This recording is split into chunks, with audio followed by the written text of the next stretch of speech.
But Kesuke's got the jump this time. I thought there was a problem to start with, but there doesn't look like a problem at all for Kesuke Nagashima. That little 8.6 is a rocket.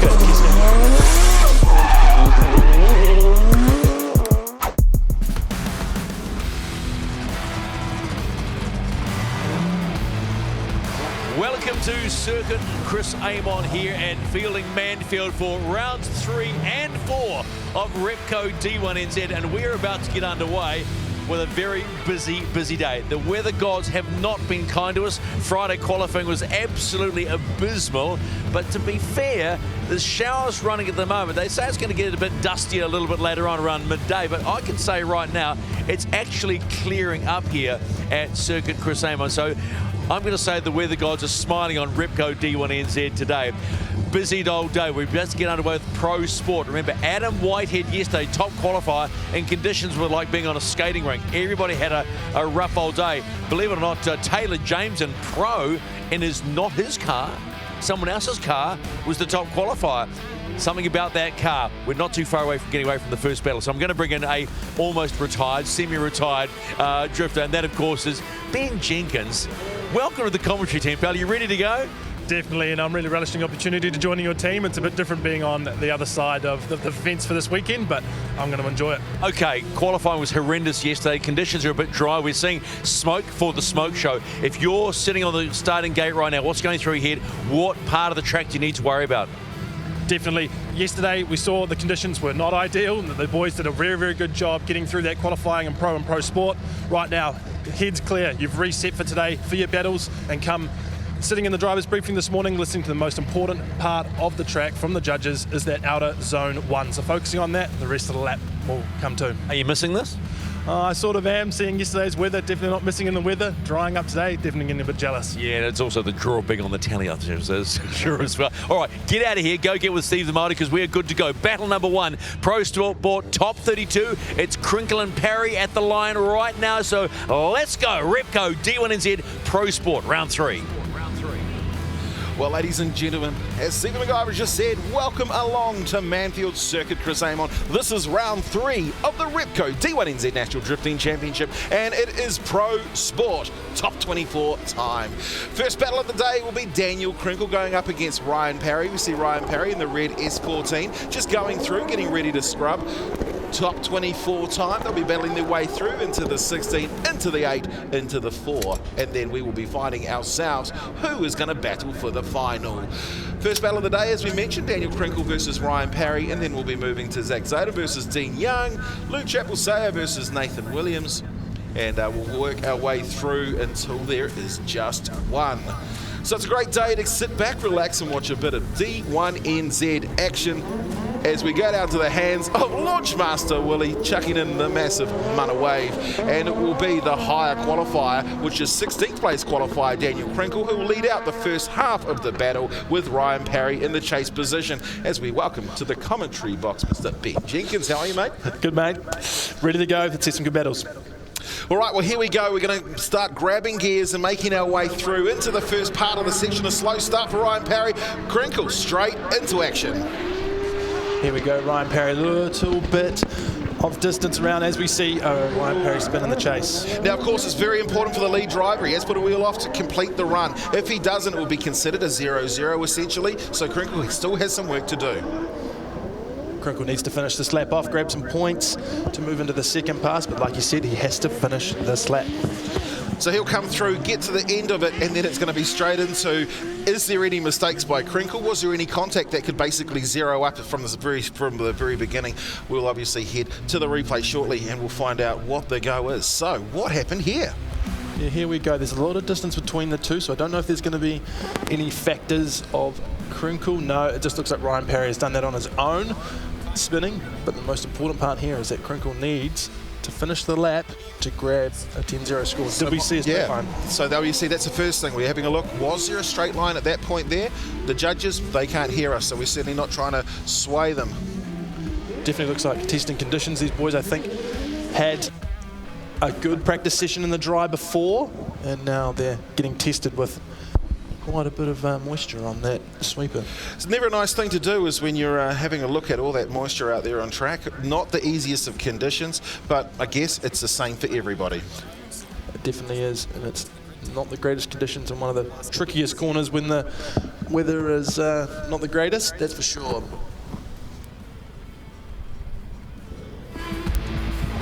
Well, they'll obviously go back down to Launchmaster Willie for the second half of this battle. It'll be Ryan Parry's turn to basically lead out this battle. One of the hardest things, you can force a mistake from the chase position. Very, very hard to do that from the lead, if not impossible. So right now, we're assuming that it's a 10-0 advantage.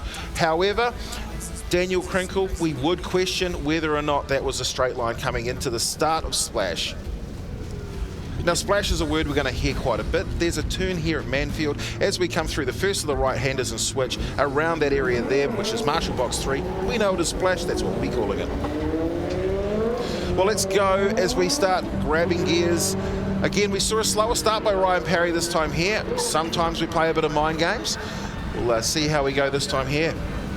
Yeah, right. Ryan Parry's got a lot of work to do if he is sitting on a 10-0, so let's see how he goes in the lead. Well, again, off we go. Start grabbing gears, accelerating off the line. A little bit faster start by Parry this time as he leads into the first turn. And of course, Krinkle's going to know that he's at an advantage. Parry right off the line, but Krinkle, there goes a 0. And contact. Contact is there, he come through there, but it definitely looks like that sweeper is causing some tricky driving conditions. Now, are we agreeing that, I mean, I think that right now we're looking at 2 terrible runs, and that is going to see both drivers being given a 0. I assume that the only call that we can make is to go again, and the judges will have essentially no reason to do anything but 0 both runs. So we'll probably see these guys here go again for the reasons that we've said. We saw a mistake by Ryan Parry in the first half of the battle, and then we're going to see the same thing. It's a tricky sweeper for these boys and a tricky battle first up. Wouldn't want to be in the judges' box, but as we see some contact there, Daniel Krinkle not chasing Ryan Parry out wide on the sweeper. There's nothing worse than when you 0 out, and then if you're the lead driver, and then next minute the guy who's basically 0'd on you just comes knocking on your door anyway. Definitely.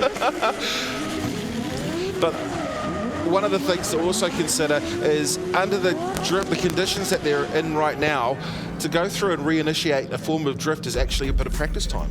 It is. Finishing off, grabbing a little bit more seat time there if they were to go through. Welcome everyone who is tuning in to the Book of Face, the Facebook to YouTube and wherever else they're coming from. Let us know where you're from. It's always interesting to see who's from where.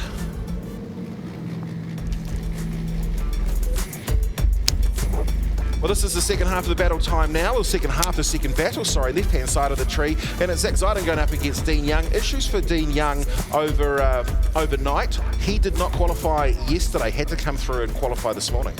That's correct, Dean Young having an ECU issue overnight, his team being on it, and got some parts delivered overnight, and he was allowed, due to the ruling of the 2 rounds being together, to enter the competition this morning. So good to see him back out there. We're going to go down and find out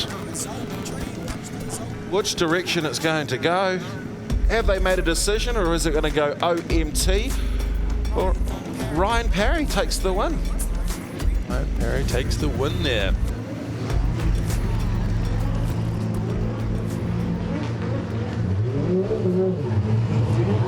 Just a quick chat, mate, because we're busy.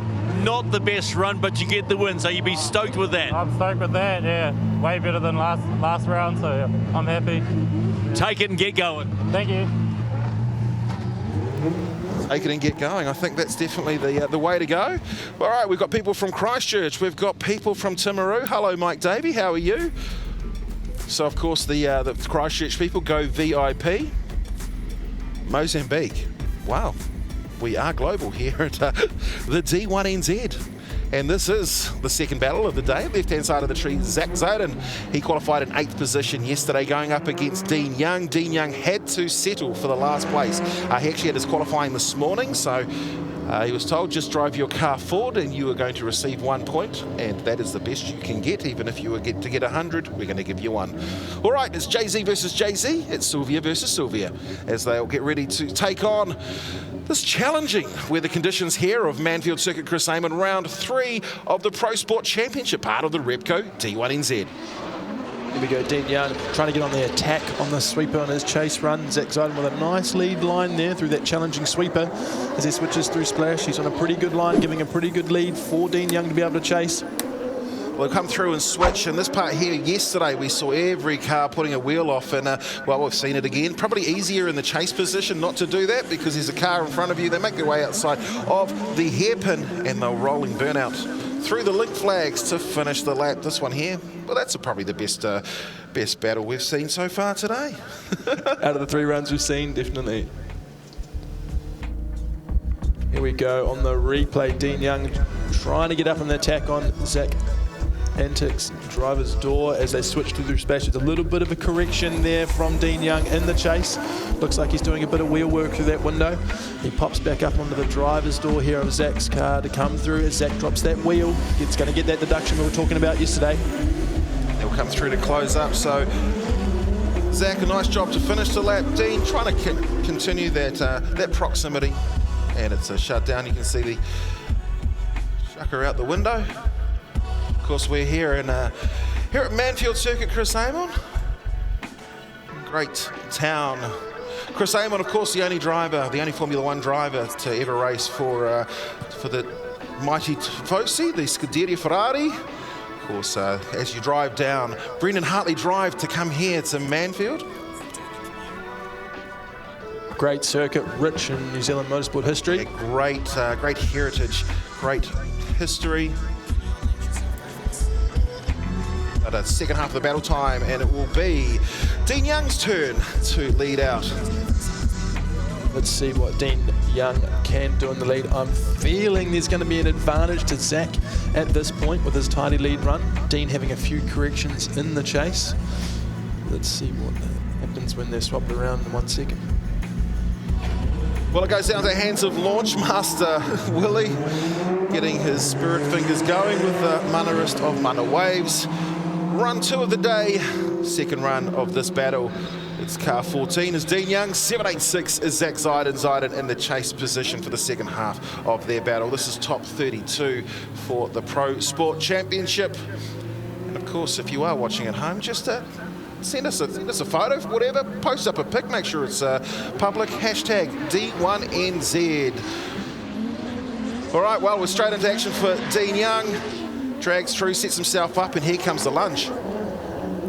Zach Zeiden trying to launch himself up onto Dean's passenger door. There's a little bit of separation as they come through the second half of Splash. Is Dean Young going to keep on the track? Where we're seeing the wheel drop, he makes it through. This is a tidy lead run from Dean. Quick snatch of the handbrake, that settles the car down just a bit so they can go and power out through the end of the circuit. And, well, I mean, which way are we going to look? Let's have a look at the lap.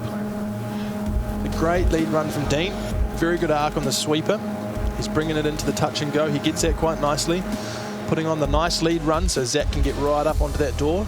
Looks like Zach has piled on a little bit too much angle coming through Splash, which is the result has been detrimental from getting out to that other clip. He's had to shortcut the track a tiny bit to get back into the proximity with Dean. Dean's just putting on a great lead run for Zach as they finish the lap. Of course, this is also a speedway town. You see the mighty red Waka Motorsport shirt there. There he goes, he waves there. Of course, Wayne Hemme in the 591, Jordan Deere in the 581. Sam Rawson in the with that magnificent moustache. And the grass is looking green out here today.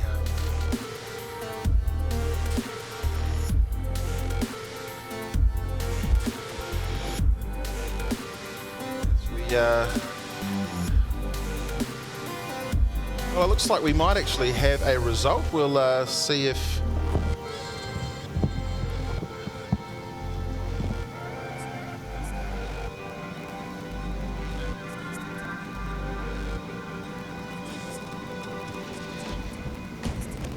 All right, well, here we go. The result is coming through. Andrew Redwood, Joel Counter, and JT Wharedo, and that is an OMT. We are going again.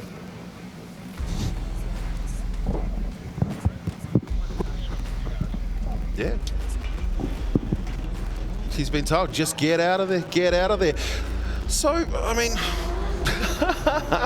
it's a, I kind of don't get that one there. We've got an OMT for that battle there.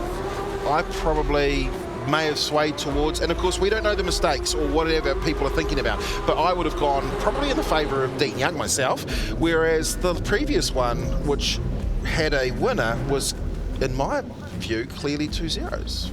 So, as we see Dean Young here getting towed back into the pits. Hopefully his team have let him know he's in an OMT. well, he'll be happy to get to it. Hopefully it's a quick fix to turn him around. But yes, definitely, Steve. I agree.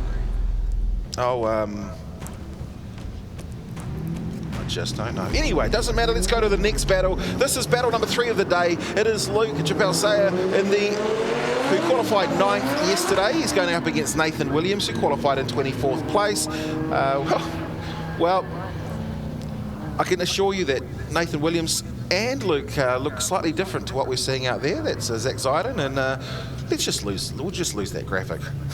All right, well, we'll see how this battle goes as Luke Chapelsayer goes through and gets into action. This is Nathan Williams in the chase position, his very first time in the D1NZ Pro Sport Championship as they switch and get ready to power through Splash. Chapelsayer, a nice job to start with in that A31 Safiro. The A31 Safiro doing, up until that point, a pretty nice job in the lead run. There's a lot of separation between the two cars, though, from the start of the section, and it's not what the judges would have wanted to see. All right, things to look at in here is, of course, we know that the lead car obviously over-rotated coming into that last turn. So then we have to look back at this point here. So we're going to look at the chase position, because once a lead car over-rotates, the leader of the chase position does not have to continue their drift because of safety reasons. So I'm looking through here. I can't see any point that he has lost drift. Advantage.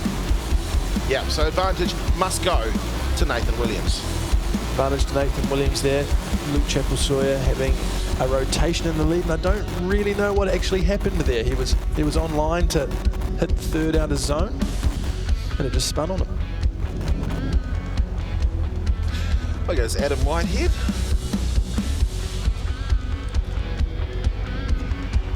Hanging out, checking out what's going on out there on the track today.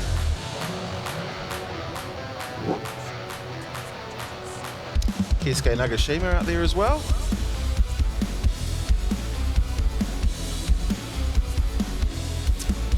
And then, oh, look at these two here and those three there. There goes our amazing judges. There goes the even better looking commentators. Definitely the one over here. Hello to everyone at home. Welcome along to round 3 of the Repco D1NZ National Drifting Championship. It's a fun job that we've got today. It's going to be a fun job. We're going to see some good battles. Let's hope this weather holds up and that sweep gets we see some great battles. I do not want to have a day full of talking about mistakes. All right, well, we'll go and accelerate down the front straight here at Manfeild Circuit. Chris Amon. We saw a mistake in the last battle, the first half of the battle. And, sorry, I was just looking again at... So Nathan Williams in the 07... That is a D36 Nissan Skyline versus the mighty A31 Safiro. We'll see how this one goes. The lead driver, Williams, must hold on to his drift. Big drag to start. There goes the rear bootlet deciding to turn into the biggest wing we've seen in the D1NZ. Looks like he's having a couple of issues in the lead there, Nathan Williams, and he might have shut the car down. We've got Luke Chapelsayer in the background. Having some trouble getting to the end of the section. Looks like it's 0-0. Looks like it's 0-0. We've definitely seen a couple of tricky and challenging first up battles. We've got 20 odd comments in the wonderful world of Facebook at the moment. We'll have a look and see. So let's have a look and see. Okay, well that's a big drag, but it also on the handbrake, but it looked like in a straight Looked like a straight in there from Nathan Straight line Williams. there. So that car's fairly gripped up and just trying to snap it straight on the transitions. Okay, you talk about gripped up. What does that mean? Well, as we see in that transition when he tries to switch the car to head into the splash corner, we saw that car on its transition stop the smooth transition and stay straight for just a couple of, whether it be a millisecond or two, but it's very noticeable. And that's when you can see that these cars are gripped up. Well, I can tell you that the orange of that V36 also matches the hair, and he's going to be one very angry man. All he had to do was get to the end of the section and he would have been through, but I guess now the judges will figure out what is next for him.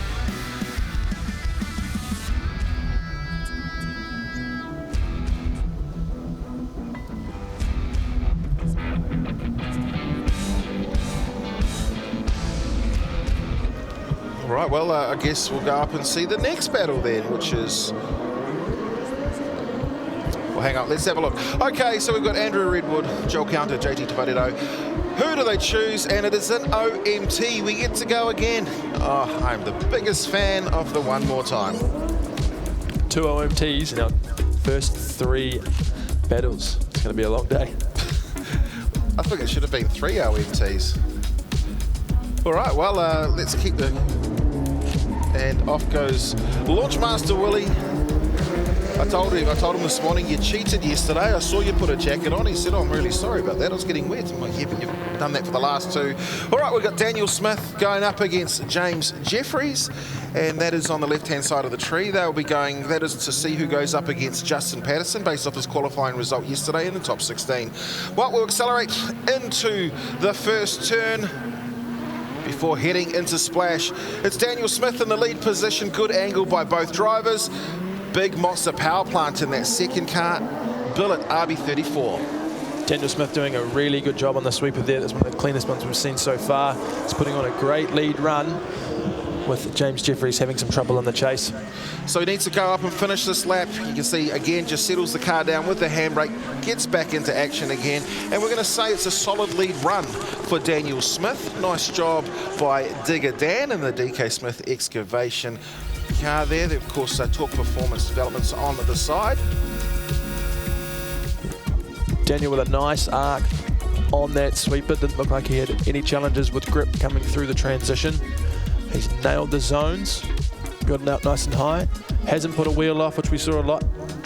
Got to the track edge nicely as he switches up into the last corner, and James Jeffries having some trouble in that chase run. Well, we've had a lot of moisture in the air today, and we're hoping that, of course, when you start seeing those tyres billowing the beautiful cloud of happiness, it means that we can probably get a little thing up in the sky and go up and chase some cars down. And talking about that, riding on board with our man George from Inspire You Media. Of course, check him out on YouTube, Inspire You Media. Daniel Smith makes his way back down to the start-finish line as the crowd starts to build, cars getting ready to be sent out. And so, well, there's one car, and the rookie looks like he's going to start moving into position as well. James Jeffries. James Jeffries is taking a reset, probably talking to his crew over his comms and figuring out what he's going to do here. He's going to have to try and force an error to grab back some points. Launchmaster Willie just getting in the window with Jeffries. There's a lot of heat coming out the top there too. You can see that heat haze. Okay, and now Willie is opening in there, so there's something going on there. So trying to look under the car as well. So what's Willie looking at? Mechanic Willie. You'll be saying, cuz, it's all good.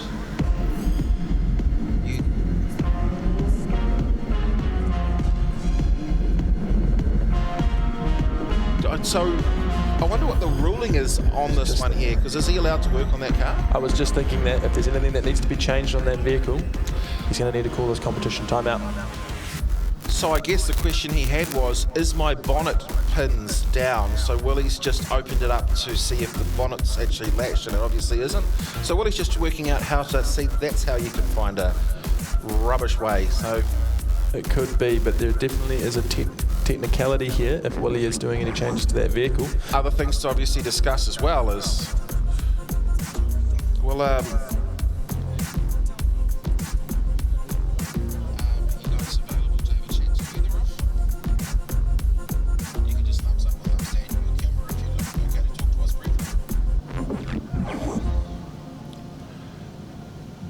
all right, well, I think while we've got the opportunity, we'll maybe go upstairs and have a chat to the team, the people that deliberate, that make the decisions here with the D1NZ. And it looks like the microphone will be in the hands of JT Wharedo. Welcome to round 3. It is nice to have you here, mate. Thank you. Thank you for having us.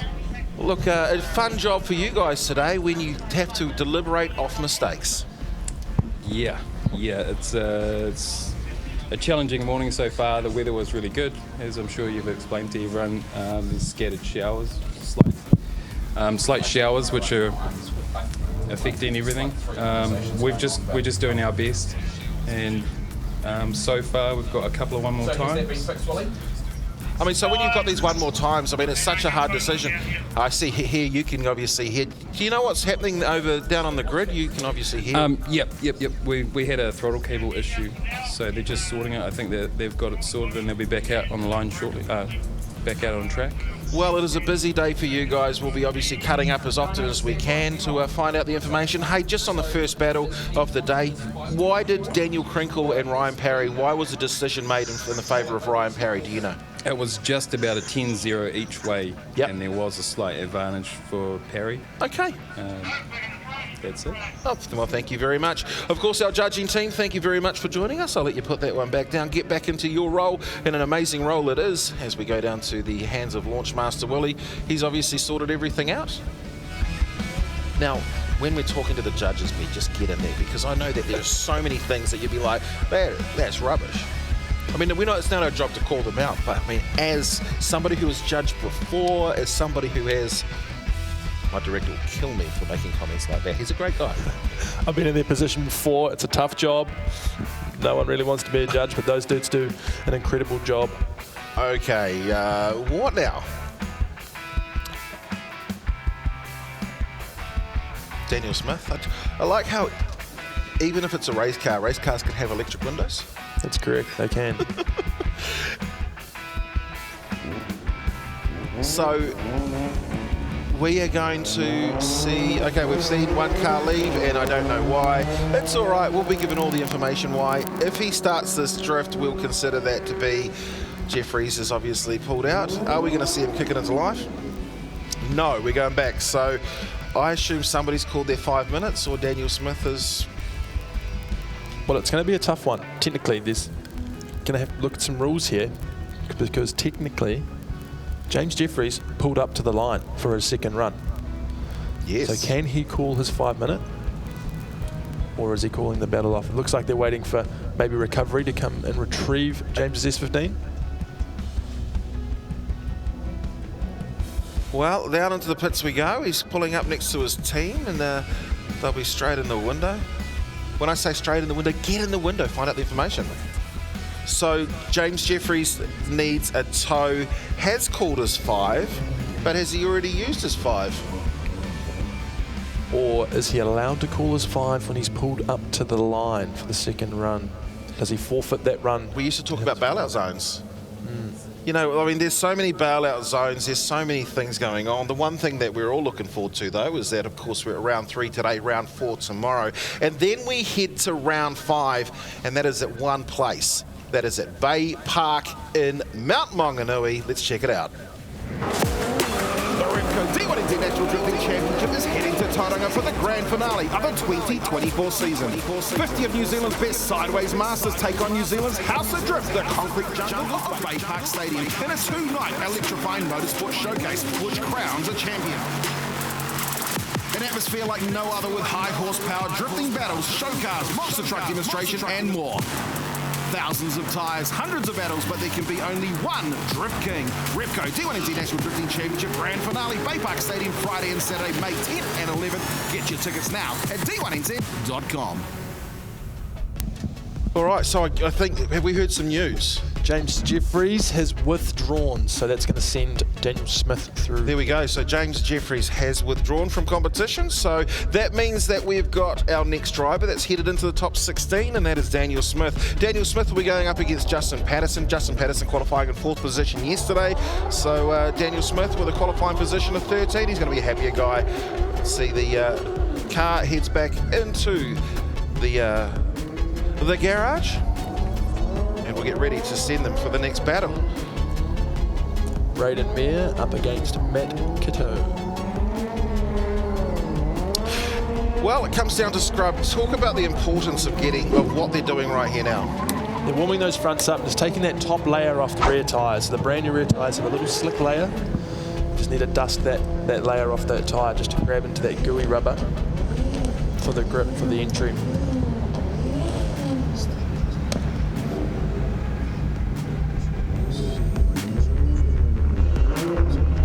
Well, it comes down to the start again. It is Launchmaster Willie who lets them go, and they will start grabbing gears. We talk about gears. A lot of them are running quick change diff spin. What sort of gear are you actually driving into? I mean, are you 3rd or 4th? How does it work? Different setups with different diff ratios, different gearboxes, 5-speed, 4-speed, 6-speed even. Some people with sequentials in the pro class. The Winter's quick change, which I'll show you later, allows for quick changes in the diff ratio. Here we go. All right, well, here we go straight into action. This is round 3 of the Repco D1NZ, the first run for Braden Maher and Matt Kitto. Into Splash we go.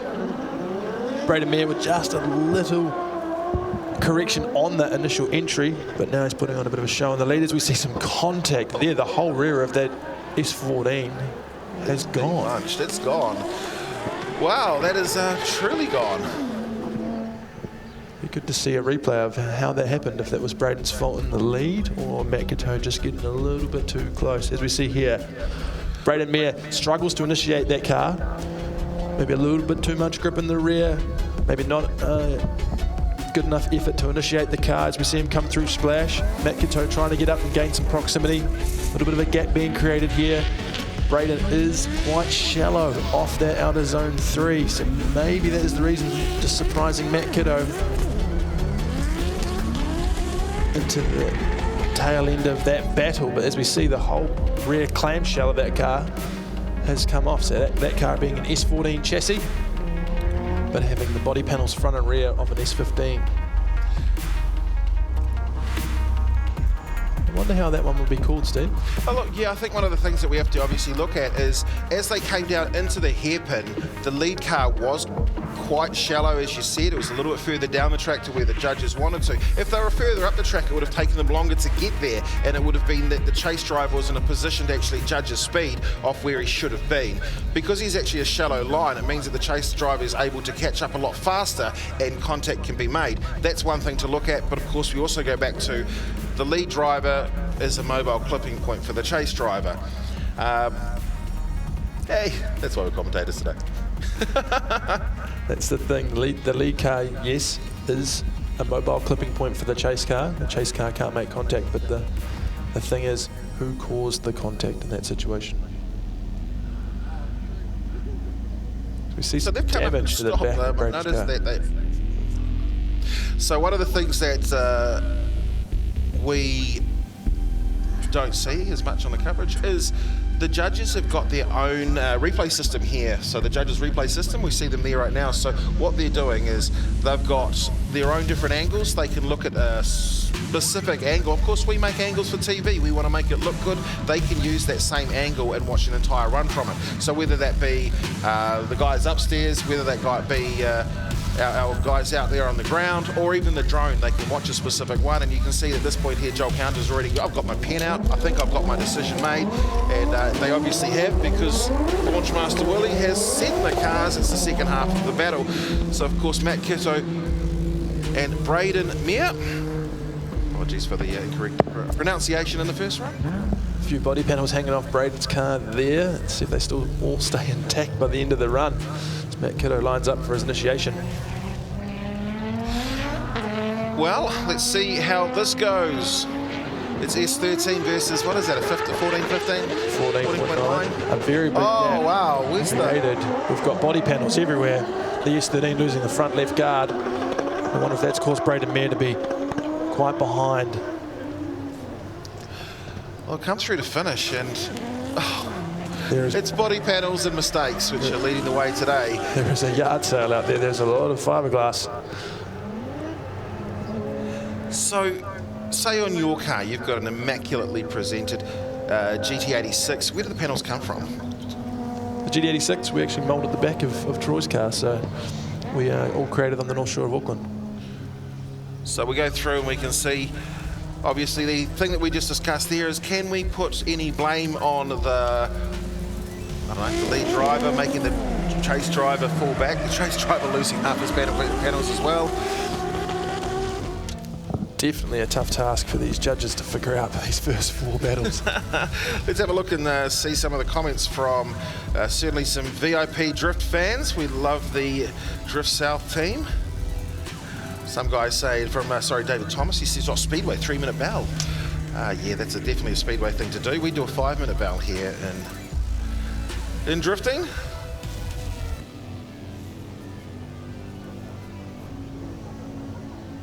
Hello to Tim Fastnage.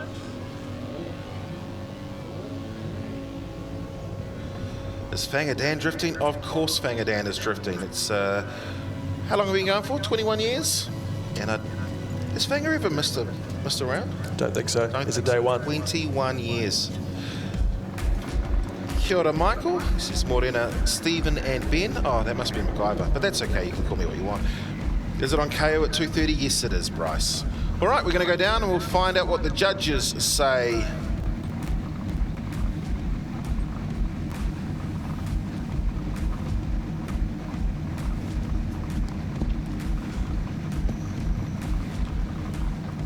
Still can't see any results up on our screens, so we can't even help out.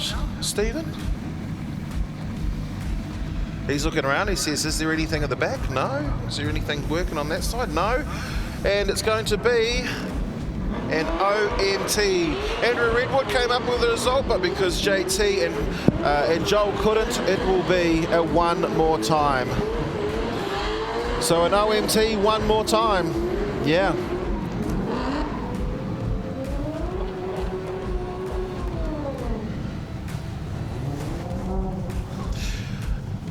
So that's 3 OMTs so far, a driver pulling out of competition and they're the only one that was a result. I think we should have been a one more time as well.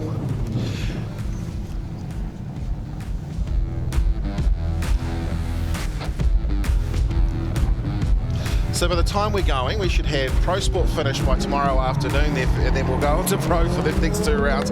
Well, I know there's a lot of support out here for the VIP team from the South Island, and we'll get ready to let them loose with Sam Edinburgh going up against Aidan Daly from Tauranga. It's the RHP, Red Harrison Performance Limitless Tires S14, who is going to be chasing down the big, bad VIP Structurals and Steels Commodore of Sam Edinburgh. Sam with a nice initiation there onto the sweep, a nice wide arc, allowing Aidan to get up on that door into a nice proximity. As he comes through, he's just going to push too wide there, and that's unfortunately going to be 3 wheels off for Sam. So we get some angle of that. I don't actually know what happened.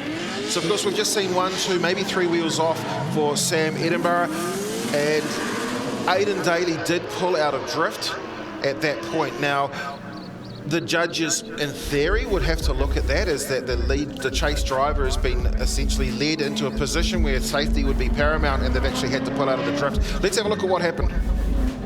Looks like Sam Edinburgh on a nice line around that sweeper as he switches to come through splash, gets the touch and go just a bit too wide. He's on a wide line, and then unfortunately over the ripper strip, grabs the cone, is 3 wheels off. Aidan in the chase, having to pull out. So he's had to pull out. Now, when he did go around the corner, when Sam did go around that corner and he was 3 wheels off, the car, which we know has got great lock, was almost at sort of 90, which would indicate to the chase driver that he's about to over-rotate. So I'm assuming that Aidan has just looked at evasive action being the case. It's okay, put your hand down. You're fine. Yeah, there we go. Chuck us a wave. Yeah, got any Munna waves out there? Hello, Sam Rawson. Who else have we got out there? Enjoying the day. There we go, turning up the second pass.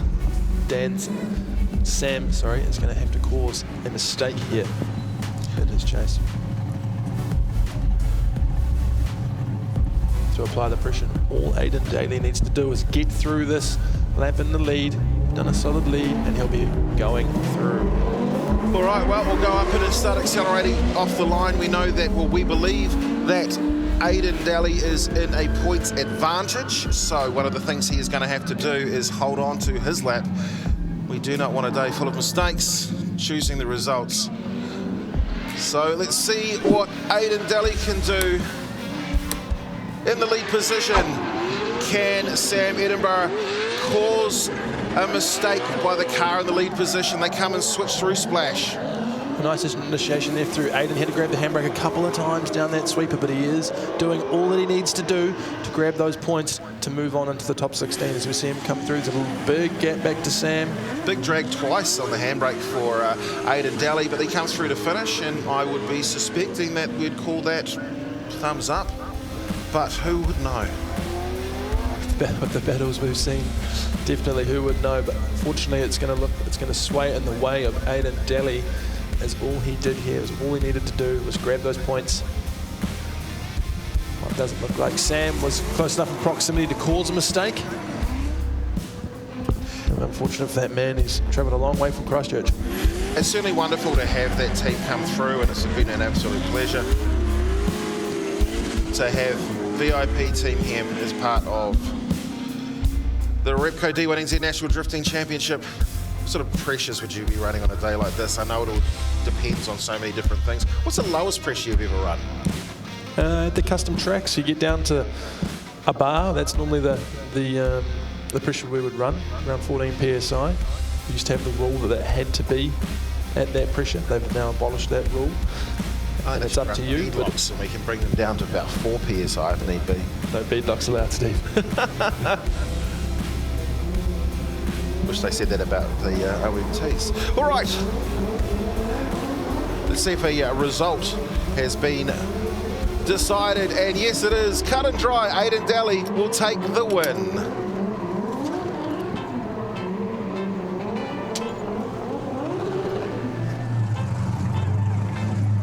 Well, you got that one, yeah. Just had to play smart that second run. You did the job, buddy. Yep, thanks. That was a bloody good run.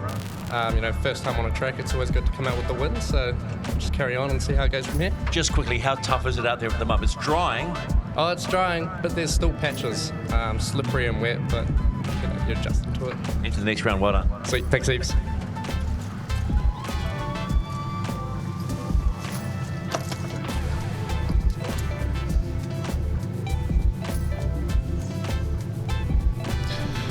All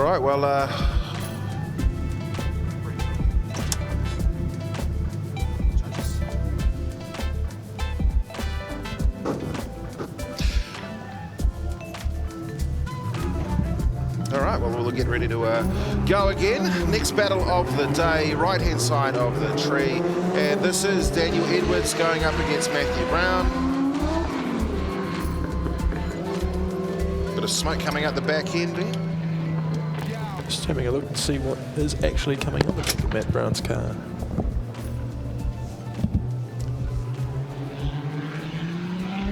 Big gap being created already on the lead up. Daniel Edwards going to fire into the initiation here. Nice and wide initiation. Matt Brown is sneaking up to grab that proximity as they switch on the touch and go. Nice job there by Daniel Edwards. Pushing just a little bit wide though in the centre part of Splash, but he is putting on a good lead run here and allowing Matt Brown to catch up. One thing that Daniel Edwards is obviously going to be trying to do is ensuring that he can maintain his drift and continue to climb through. That man there leads the championship currently. He does. Good display in qualifying yesterday from Daniel, not as high as he probably would have wanted for the championship, but he knows how to do it come battle time. Well, we'll see as he comes through Splash. Great job from the lead position. Just watching to see That smooth arc is what you kind of want to see, and not a lot of front wheel correction. It's always going to give you the best kind of looking run. The judge is going to like it more. They can see that wheel work. We saw it just coming out on that final turn. Nice and smooth from Daniel. Hello, Keisuke Nagashima, enjoying the drifting here. 86 Fighters AE 86. Good to see Keisuke out there. We'll see him in action very shortly.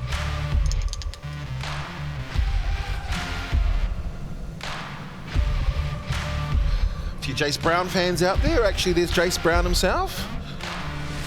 And caught up with Nikki today. She's there on the left-hand side. Hello, Jace. And there goes the kids above. Nikki's done a beautiful job getting Jace's car all spick and span. Oh, yeah, paint up. There we go. Go up, cameraman. Go up. All right, well, back on the front straight here, and we'll see these cars tour back to the line. Matt Brown to swap over in the lead. I would say there's a fair advantage swaying on the way of Daniel Edwards.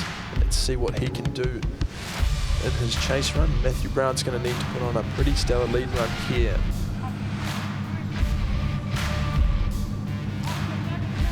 One shot photography saying, let's go DE Drift, let's go. Dane Hamilton says, it's great to see a bit of tyre vapour today. D1NZ admin says, up the wires. Thank you, D1NZ admin. You always bring the good, those great comments that often don't make any sense to anyone apart from up the wires. Matthew Brown, Daniel Edwards. It is Matthew Brown who will lead out. We saw him, I think he was top qualifying round 1 in Topor. He was running Russell Vere's immaculately presented 180. Then he scratched it. Scratched it. Here we go, Matthew Brown on the initiation. Nice and wide there, allowing Daniel Edwards to initiate fairly closely as they... Matthew Brown getting through that splash section. He's created a bit of a gap with Daniel Edwards. Daniel Edwards, all he needs to do is get back in that proximity zone and finish this lap off to grab those points. As we said, straight in from Matthew Brown. Something might have happened there, or the car might be over-gripped. So it's either one or two things. One is over-gripped, or was there contact to come through? I mean, I've got a slightly delayed feed as well. That gives me... No, I think that was... Don't think there was contact there. I think there was a little mistake from Matthew Brown heading into that last corner as we see the replay here. Nice initiation from both the boys. Well, it comes through, the switches through splash, and you see the attempt to close up proximity. He managed to actually form a gap, this Matthew Brown, but they come through, and this is the point here. What happened? Matthew Brown gets that out of zone 3 quite nicely, just as he's moving up to the top of the last corner to create his attack on the apex. He's had a little mistake there, and that is going to be a straight line for Matthew Brown.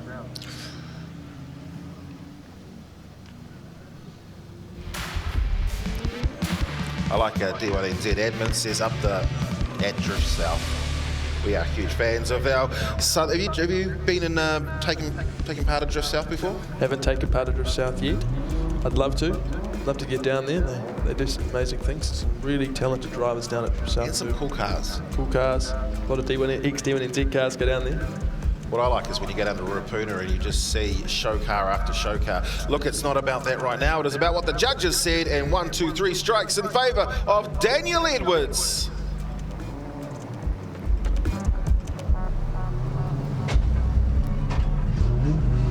So, champ, and I'm saying championship leader, cars all back together. Feeling any pressure?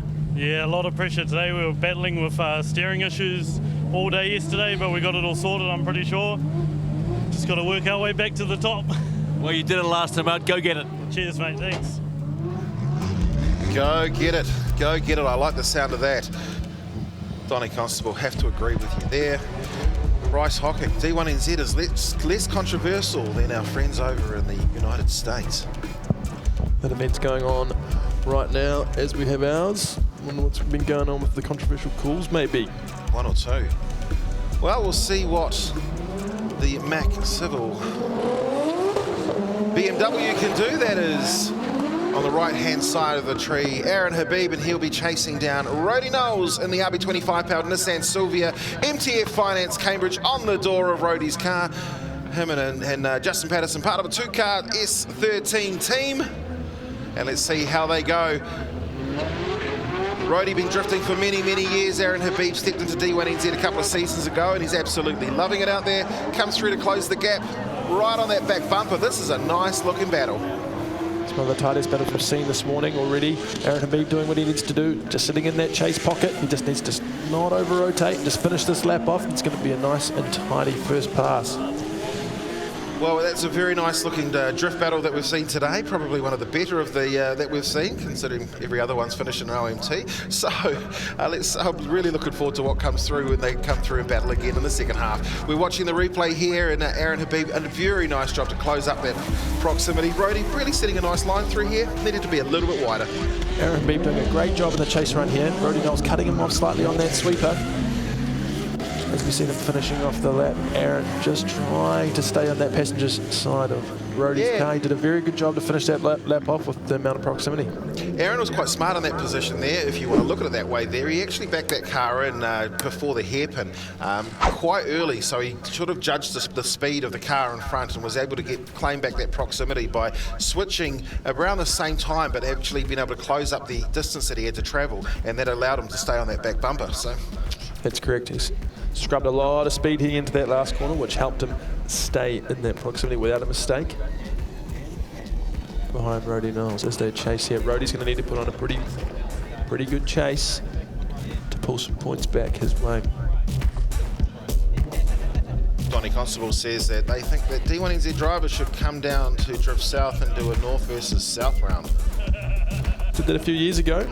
Before I was competing, there was a North versus South, D1NZ down there. I think when they went to Levels Raceway. I say bring back the Waimati 50 and we can do it down there. Waimati 50, what the event. Or two, oh, it's great. All right, well, let's have a look at the second half of the battle as Aaron Habib and Rody Knowles will go side by side. Rody will probably know that Aaron had set a really good chase run. We talk about it so many times, to have a great chase run, you've got to have a great lead run. So Rody should be pretty happy with the lead he gave him.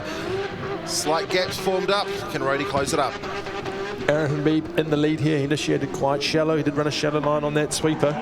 It's pretty much the same as what Rody did in the first pass. Aaron Habib, he's pulled out. He's made a mistake. Rody Knowles is going to finish this off. It's going to send him through to the 16. That's all he needed to do. Aaron Habib with the mistake. Well, we're still looking for a couple of spots to fill on the right-hand side of the tree. We're also looking at 2 more OMTs that have to be filled on the left-hand side, and that's going to work us out a top 16. This is the replay. Let's have a look at what went wrong for the Mac Civil Construction BMW. Aaron quite shallow on that sweeper. I don't know if there's an issue with the car. Look, he's just smashing the steering wheel. He's like so gutted with the mistake, because essentially that's what it was. Mistake there in the lead from Aaron, putting him out. His chase run it was a great chase run, the best we've seen all day. We could say the advantage would have been swaying his way.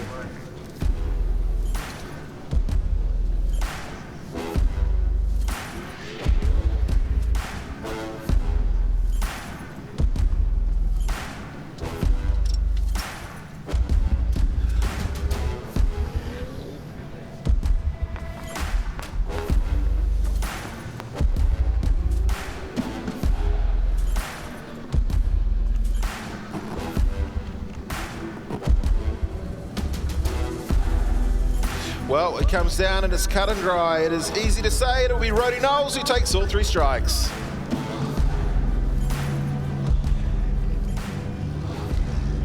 Well, champ, you got it. Your first run, got the W. Yeah, love it, mate. Must have been the little pep talk from Steve McIver earlier, eh? Nothing to do with that, mate. I've got to say, you had to just stay on him in the chase. Yeah, my spotter said that he had actually a really good chase on me. Gave him a pretty good, solid lead to chase me on, and he said I just had to full send, so it's what I got. Next round, keep it going. Hey, just a reminder, Ben, I heard you mention about steering maybe for Aaron Habib. He had been having power steering issues this morning. It looked like it. Definitely looked like there was a bit of an issue there for Aaron Habib, putting on a clinical chase run, and unfortunately having the steering issues in the lead run, which has knocked him out of competition. Well, We move on to the next battle, and this is a battle that I'm really excited to see. It is Isaac Orridge, who qualified in 11th position yesterday, going up against Jody Bell, who qualified in 22nd. Jody Bell, of course, our local lass from the mighty Manawatu, sponsored by 2J Engineering. Jody's definitely going to need to make up some of this gap to avoid an inactive chase. As we see Isaac initiate nice and early on the rev limiter through the sweeper, grabs the touch and go. Jody catching up as much as she can. I wonder if Jody's been told that you know this track so much, you know those lines. She's actually looks like she's taking more of the natural line through this, and you can see she really is closing up that gap, but she may not have done it on the, oh no, Jody. See a straight line there from Jody in the chase. EFI and Turbo looking after the motor for Jody Bell. D1NZ's very own chicken man. Would like to give him back sometimes. Well, let's have a look at this replay here of these two. You can see Jody really closing up.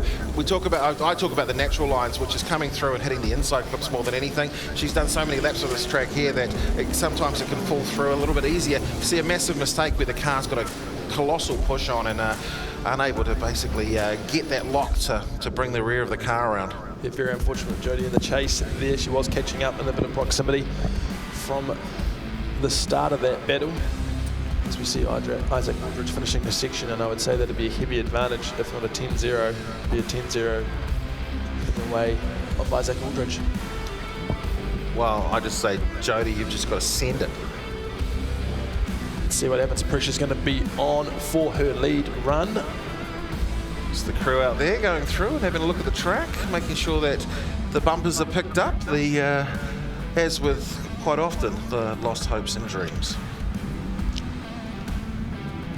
Well, we'll see what happens. Okay, Willie's going through and he's checking in Jody Bell's car. Make sure everything's okay. The windows are up. We have to run the windows up in these competition cars.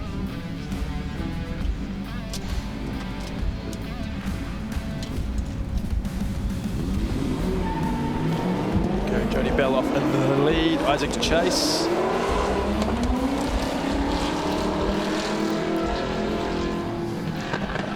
So Jody Bell, we're interested to see what she chooses to do. If it was me, I'd say just fully send it and worry about the result at the end. She knows the track really, really well. She's from here. She's from the Manawatu Car Club.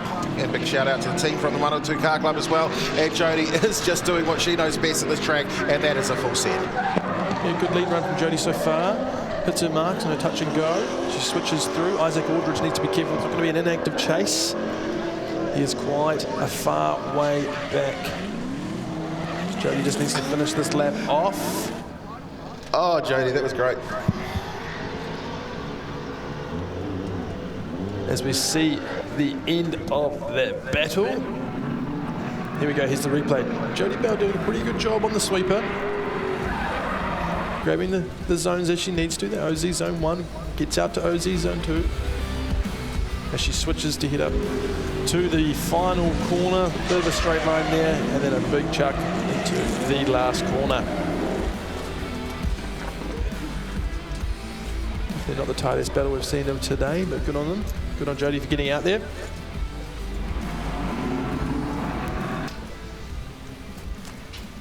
All right, well, we'll get ready to go to the next battle, and we'll see how we go with that one there. See Willie on the right-hand side. He's just practicing his the monorist of monowaves.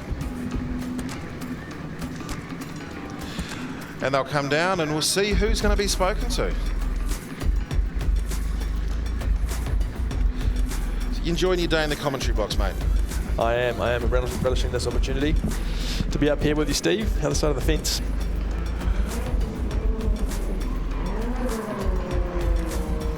And Stephen McGyver will be happy. You'll be able to hear now. Okay, Andrew Redwood, Joel Counter, and JT Whanero say that they think Isaac Orridge is going to be the person that goes through.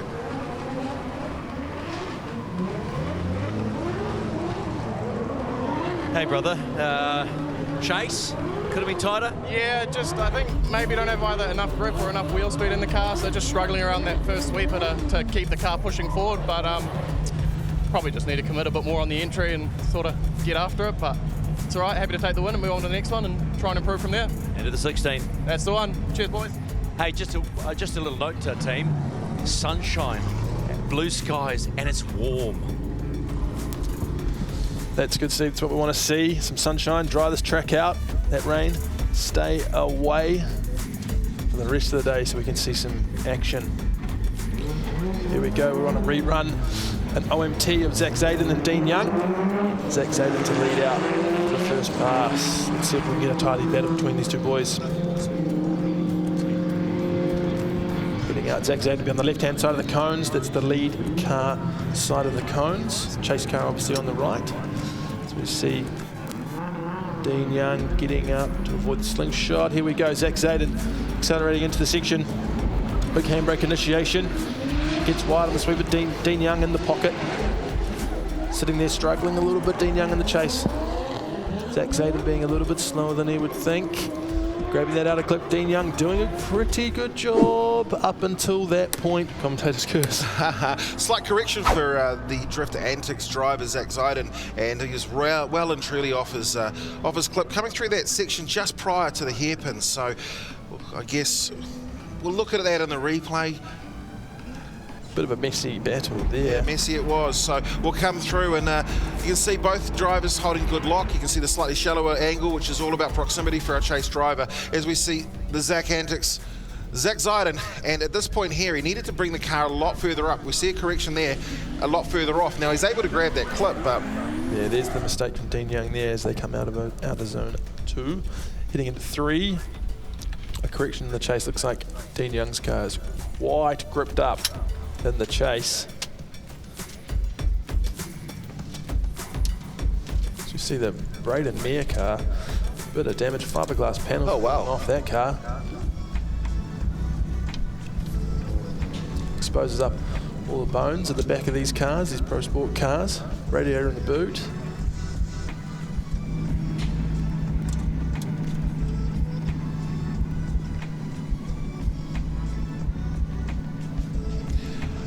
as they head back down the straight here at Manfeild Circuit Chris Amon. And that is what the back of a competition drift car looks like. Braden Mears there. As we see Dean Young going up to the line.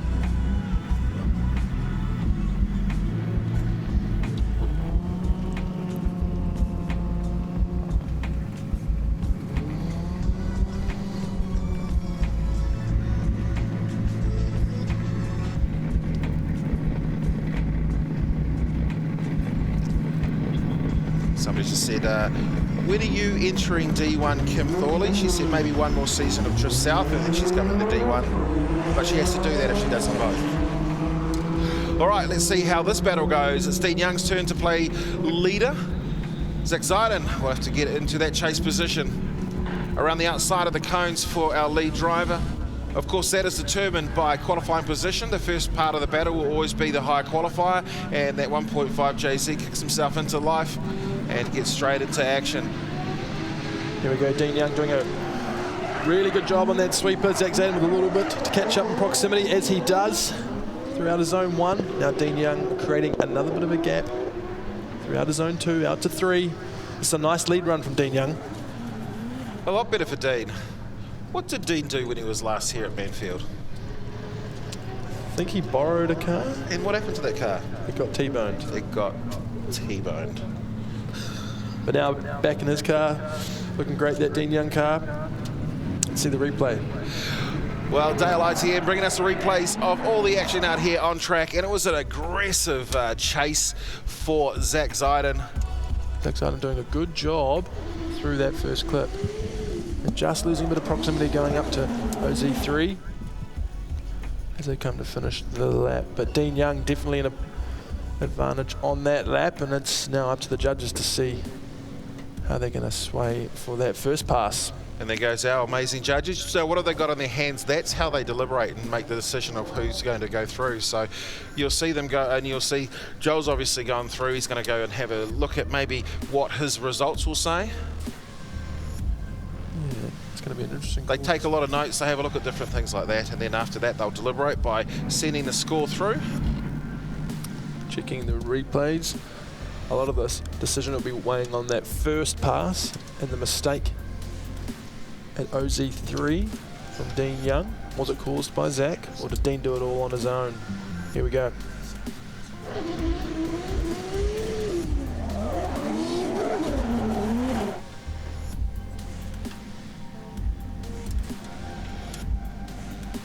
There we go, Zach Zayden.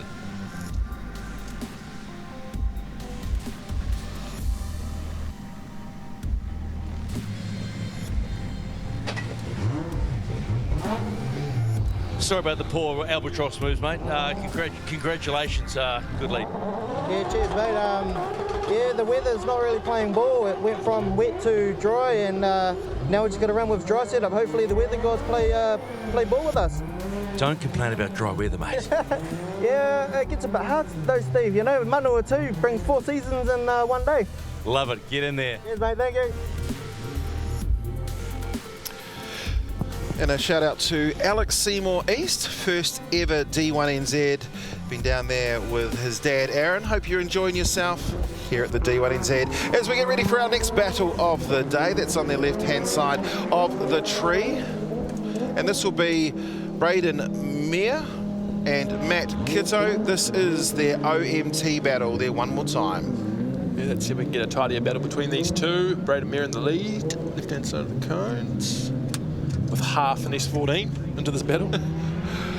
Half an S14. Well, we'll see which half is going to take the win. Here we go, Braden. Yeah, nice line on that sweeper. A little bit of trouble for Matt Cadeau in the chase there. He's missed that out of zone though as a lead car. As he transitions out to OZ2, grabs that, switches up the hill, putting on a good lead run for the second half of this battle. Drag on the handbrake, settles the car down, powers through, and will finish coming out of the hairpin on to the Dennyholm Straight here at Manfeild Circuit. Chris Amon. Well, that was a much better lead. The weather conditions are starting to play ball for the people that are here in the audience anyway, and for the drivers. Big mistake to start for the chase. It's a big correction that's going to ruin the lap. Big correction from Matt Cadeau there on the sweeper in his chase run. All our man needed to do here, Braden Meir in the lead. Let's finish this lap off to grab his points. As we see, that's exactly what he's done. I would say that's going to be a 10-0 advantage to Braden Meir.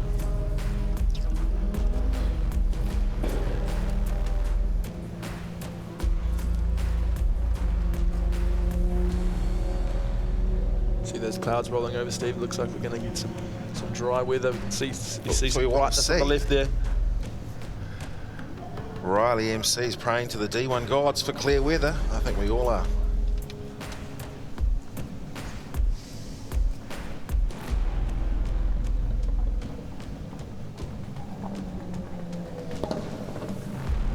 Rightio, boys, round for their second pass. Let's see if we can get through this second pass and this battle without any more contact.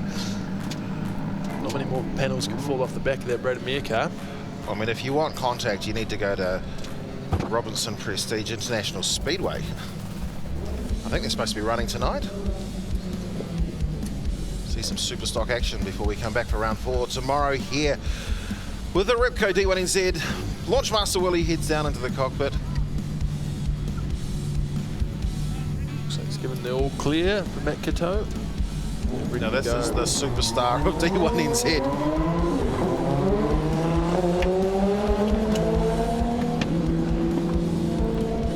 Well, we'll head down to the front straight, bring them around.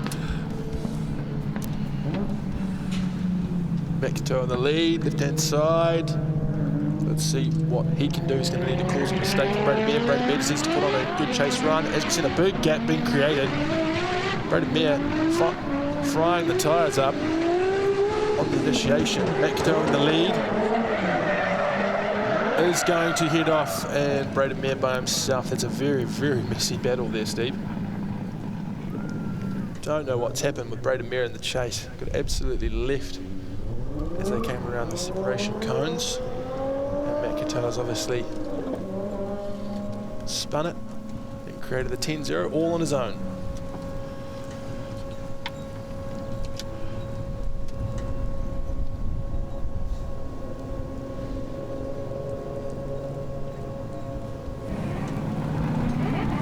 Well, let's have a look at the replay as they fire through into the section, and it's big and wide because there's such a gap that's formed between the two drivers. One of them over-rotates in the chase position from yesterday, and here we go. Well, he tried to shorten it up by losing the rear end. Now he's trying to shorten it up by... all fun and games, Ben, all fun and games. If that battle had actually finished, both boys hadn't a spun, I think the judges would have been looking at Braden Mayer there from the mistake he made at the start. Here we go. 2 to Braden Mayer, 1 to Matt Kiddo.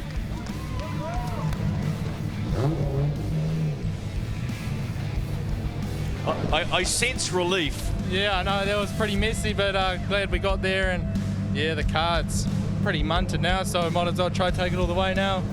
Try to beat it up. What total munt? Yeah. Go have some fun and mutt the car then. See what we can do. Braden Mayer, big smile on his face. He'll be going through the top 16. Well, let's see where this battle here is going to be fun to watch.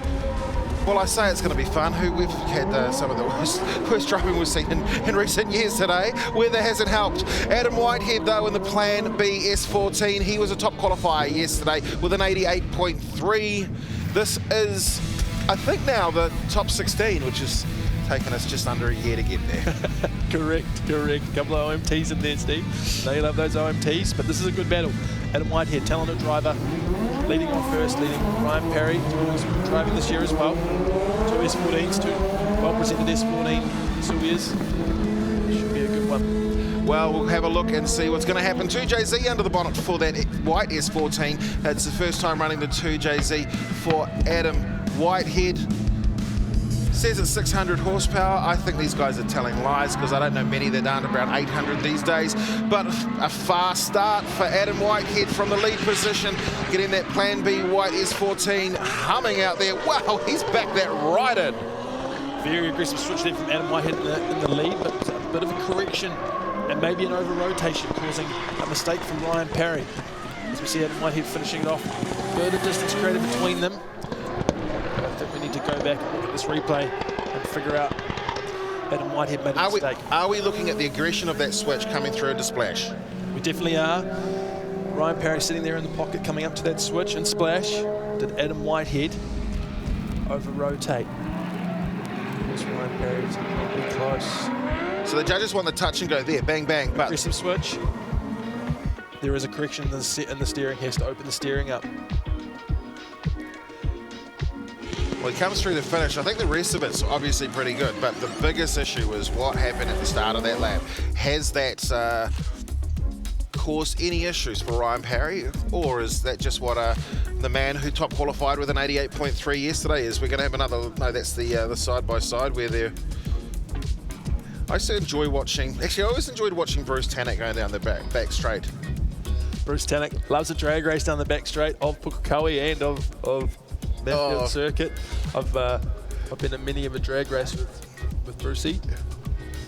I remember Brucey having a fun discussion down at Teretonga when a couple of guys basically said, "Oh, look at this crappy thing." And he said, "What are you into?" He said, "Oh, we've got Porsches." And he said, "I'll race you for my car that I can beat you down the straight." The guy says, "No chance at all." He says, "Well, I've got 900 horsepower and grip, and you're at about 450. There is no way I can't beat you. So shall we race for papers?" I've seen those guys at many an event come up and go, "We love these things here." And it was all because I blame Bruce Tannock for opening their eyes.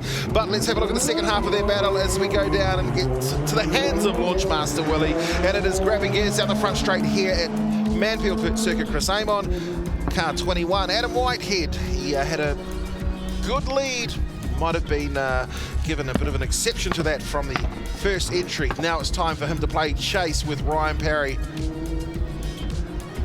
Let's see what Ryan Perry can do in the lead run here as they swap over. Nice smooth initiation. Adam Whitehead just moving up into the pocket, trying to get close to proximity to Ryan Perry. As we see Whitehead going wide. Wow, he's able to actually maintain the drift. That was a big thing with that wide push. But it comes down to mistakes, and it's going to come down to who makes the best, the worst of them. Maybe knock on his door, you'll get extra points for that. And we're going to have to go back on this pass. Same case as the first battle, Steve. There's a mistake being made in the first switch out of zone 1, and that is the most crucial part of the track. Here we go, Ryan Perry wavering on his entry. We can sort of get blocked up by that Marshall box. We're going to need to see another angle there if we can to figure out. So Ryan Perry definitely filled those the outer zones that he needed to do. He's allowed a slingshot at that point there and come down, so. And we know that the blue cones at the end are not the finishing line, it's actually the link flags, so. Hello, team. It's all right, put your phone down, it's all right, we can't see you. You're like John Cena, we can't see you. All right, another replay. Ryan Perry being a little bit shallow. Here's the angle we needed to see. No, he's smooth through there. He's off throttle. He's off throttle. Is it a decel Ryan zone? Perry, I don't think there is a decel zone on this. I thought it was just motor through. Like that touch and go is about the only place you could actually relatively call a decel zone. We can definitely tell Ryan Perry is off throttle. There was no smoke. There was a few hand signals coming out of the hairpin as well. Well,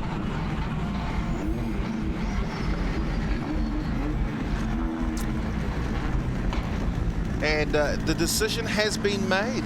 Andrew Redwood, Joel Counter, strike in favour of Adam Whitehead. One strike to Ryan Perry, but it's going to be enough that Adam Whitehead takes the win.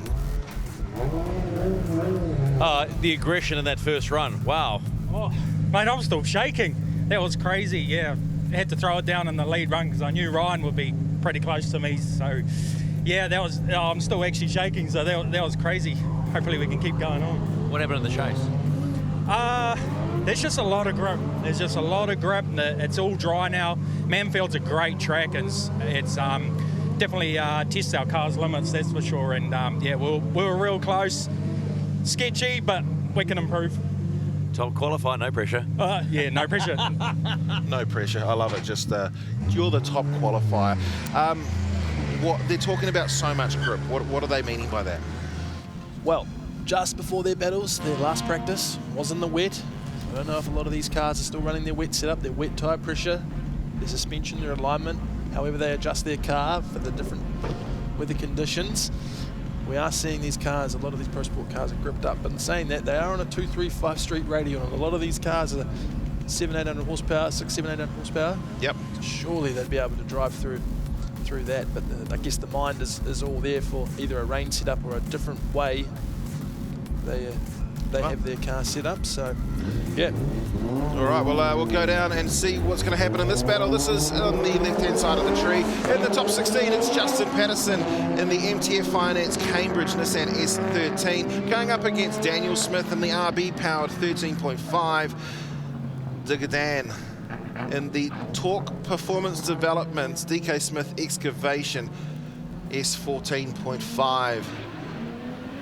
2J versus RB. Daniel Smith, he starts early.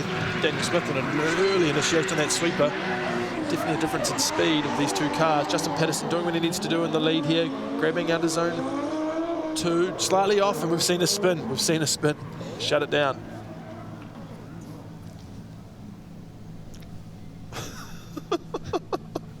Sorry, I wasn't laughing at all the terrible driving we're seeing today that we're going to blame the weather on and wet setups on a dry track. Ruthless, Steve. Ruthless. It's all right, I'll make sure I mention every one of their sponsors, including MTF Finance Cambridge. Here we go, let's see where it went wrong for Justin Patterson. He grabs out of zone 1, gets through splash, just gets to the edge of OZ2, and as he's switching to go up to 3, it's all over. What's he done? Just jumped in the lock stops or something? I don't know. That just... Unless the car cut out or bent a tyre rod, something odd's gone on in the Patterson car to cause that erratic spin. The lead. Electrics, always blame the electrics. Can't be too bad because they've lined back up again. Off we go. Daniel Smith. Maybe we don't say a single thing so we don't jinx him, so we can actually see a result. Come on, Digadan, or let's go, Justin Patterson. Daniel Smith in the lead, this obviously swapped over. All Daniel needs to do is get through the section, finish it off, get some points, and then be heading in through to the top 8. please finish the lap. Second run, the second half of the battle, top 16, and it is DK Smith, the excavation. Daniels, no, no, what are you doing? I don't know what's going on here, Steve. I don't know what's going on. And the chase driver does not have to complete the lap, so we're going one more time. Yay, so result is one more time. Let's get the next battle out. Cut off them. Let's find someone else to see. It'll be Sam Rawson versus Braden Meir, maybe. Keisuke Nagashima versus Aidan Daly. Oh, okay, we've got to watch a replay first. Here we go. Where does it go all wrong for Daniel Smith? Grabs that zone nicely, just leaves it too late, but it looks like he's off throttle. Straight away out of that zone where he should be full throttle to get himself through to OZ2. He's off throttle. Justin Patterson finishing the lap off, even though he doesn't need to. He's been gifted. He's been gifted. A lifeline. A rerun here, Justin Patterson. He can come back and have another go at it. So, of course, we're live on Sky Sport at 2:30 this afternoon, so we'll be cutting off Facebook and moving over to Sky. If you're joining us from Australia, you can catch us on Fox Sport and KO as well as the team at Motorsport TV. Talk performance developments. One more time. Yeah, but it has to be. One more time. We haven't had it confirmed yet, but yes, it is. It's now confirmed. All right, send them. Get out.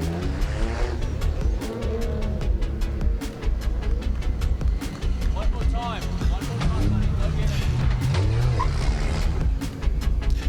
Now, what was that book back in the day that was going around last year and the season before? Was it ABC Drift Kids? And I think that is a full Bible on how to drift. So if we can just go out there and get those out, so and we can work out. I mean, right now, I think I could win a battle. Definitely been some interesting battles. Do you know how many times I've drifted in my life myself? Once. Nunts. Nunts.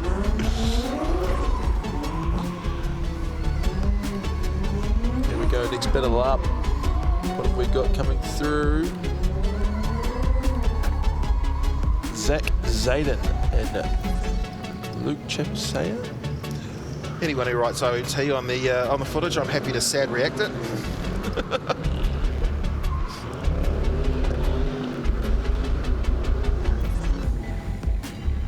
Rightio, here we go, Zach Zayden in the lead, Luke in the V8 powered Safiro in the chase.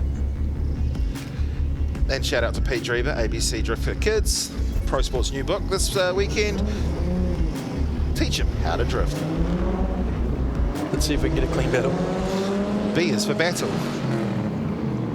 C is for come on, let's not have an OMT. Well, it is the greatest moustache in the D1NZ, Sam Rawson. It's not. Zach Zayden in the lead here with Luke Chapsaya. As we see Zach accelerating, big gap created already as he initiates into the sweeper. Smooth and wide arc there from Zach. He's doing what he needs to do. Definitely some messy driving behind from Luke. Zach Zayden just needs to finish this off to grab a 10-0 advantage. Can he finish the lap as he gets out? Nowhere near out of zone 2. All he is doing is finishing off the lap to grab those points.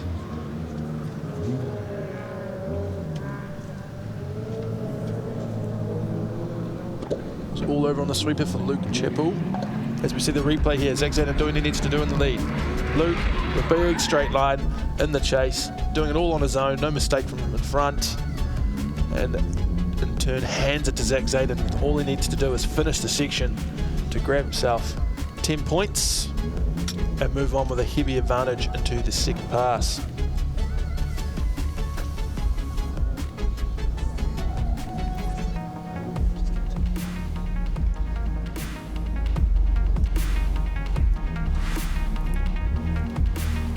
Okay, that's us. Next battle lined up after this run. Sam Rawson, Braden Meir, sitting there waiting for their turn. Oh, there he is. There's Sam over there. Looking forward to that battle. It's going to be a good battle. As we see the boys come around for their second pass. Luke Chapsaya, Zach Zayden with a heavy advantage to Zach Zayden. 10-0 advantage.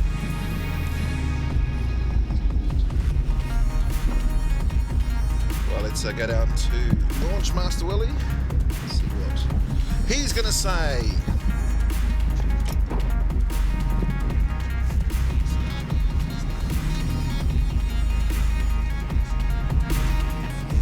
Launch Master Willie letting them go. Zach Zayden in the chase. They stop around. Luke in the lead. V8 powered A31 Safiro. Luke's going to have to put on a pretty stellar lead run here to try and claw some points back, and Zach Zayden's going to need to make a mistake in the chase run. Here we go.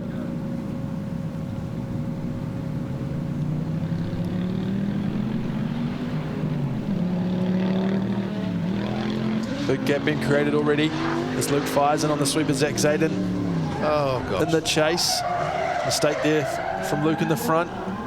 Very slow, and he's pulling out. Zach Zayden, all he needs to do here is shut it off, and he'll be going through without making any contact or risking the vehicle, as we see Luke spinning it out. And that would be Zach Zayden going through into the top 8.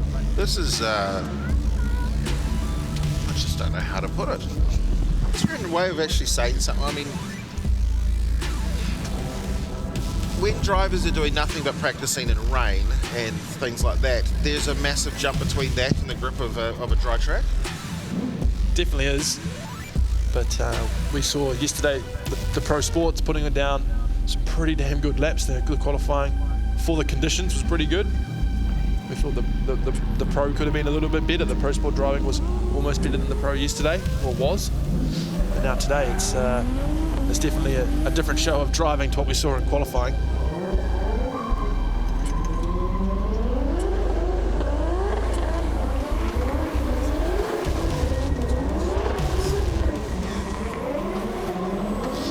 Next battle up, these boys looking forward to this battle.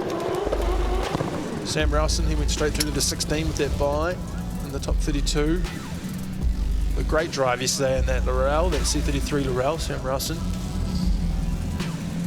Some of the better laps we saw in qualifying.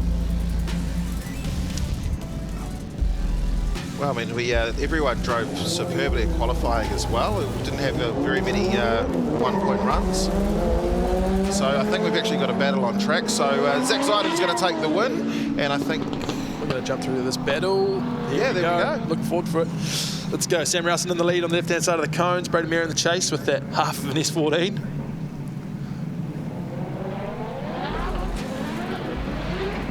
Braden Mayer getting the grip out of the line that he needed to, initiated early in the chase run for the lead run, but great looking sweeper from Sam Rowson. Come on, Sam. Braden Mayer, there we go. We've had contact. Was the contact caused by the lead car being off throttle? We're going to need to go back and have a look at that. Yeah, let's look at that. It's the things that we sort of don't think about. So, look to me, Braden Mayer was on the brakes for a long time. So we need to go back and have a look. Who's at fault? Judges will be having a look, checking a replay. Here's the replay now. We see Sam Rowson, great initiation, great sweeper, good line. As he flicks, we see tyre smoke disappears, he's off throttle. He's just got back on the throttle, but is it too late? Is that the reasoning? But was Sam Rowson going to go off on his own anyway?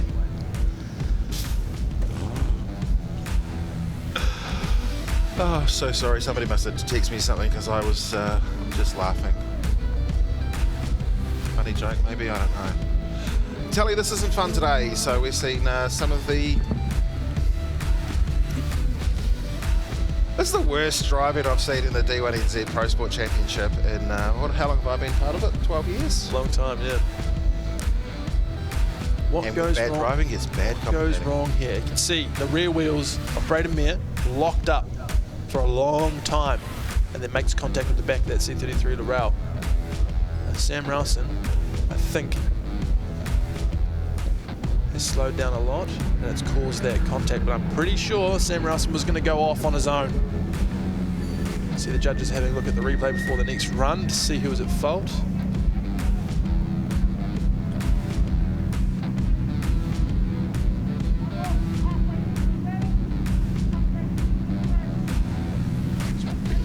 Willie giving some loud instructions down there to the two drivers on the grid.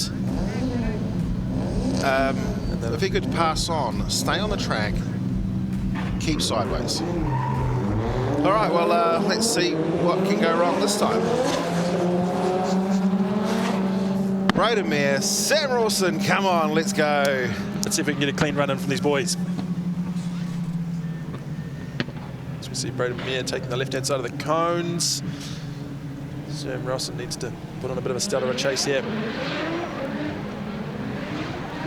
Braden Mayer flicks in, Sam Rawson in the chase. Both on quite a good line around the sweeper. Bit of a gap being created with Braden Mayer nowhere near that zone that he needs to be as he switches to get. And we've got a car turn off. We've had it shut down. Are we going to get a completed lap? Are we going to get a completed lap today? Hopefully. Award Pro Sport off their qualifying positions yesterday, and we'll get that. I just don't know. Who's enjoyed yourselves? Who thinks that we're going to get a clean run today? Let us know in the comments, of course, on YouTube and on Facebook. Braden Mayer there just off that outer zone 1 as he switched through to get 2, but then the car looks to either straighten or shut down during the transition after OZ2. Sam Rawson spinning out on his own at the end of that run. So technically, are we going to see? Well, it all depends on the contact. How do the judges see the contact in run 1? Who's at fault for that contact? And that'll in turn good point. Figure out if it's going to be a 10-0 to Sam Rawson in the first run, and in turn it will be a 10-0 to Sam Rawson in the second run.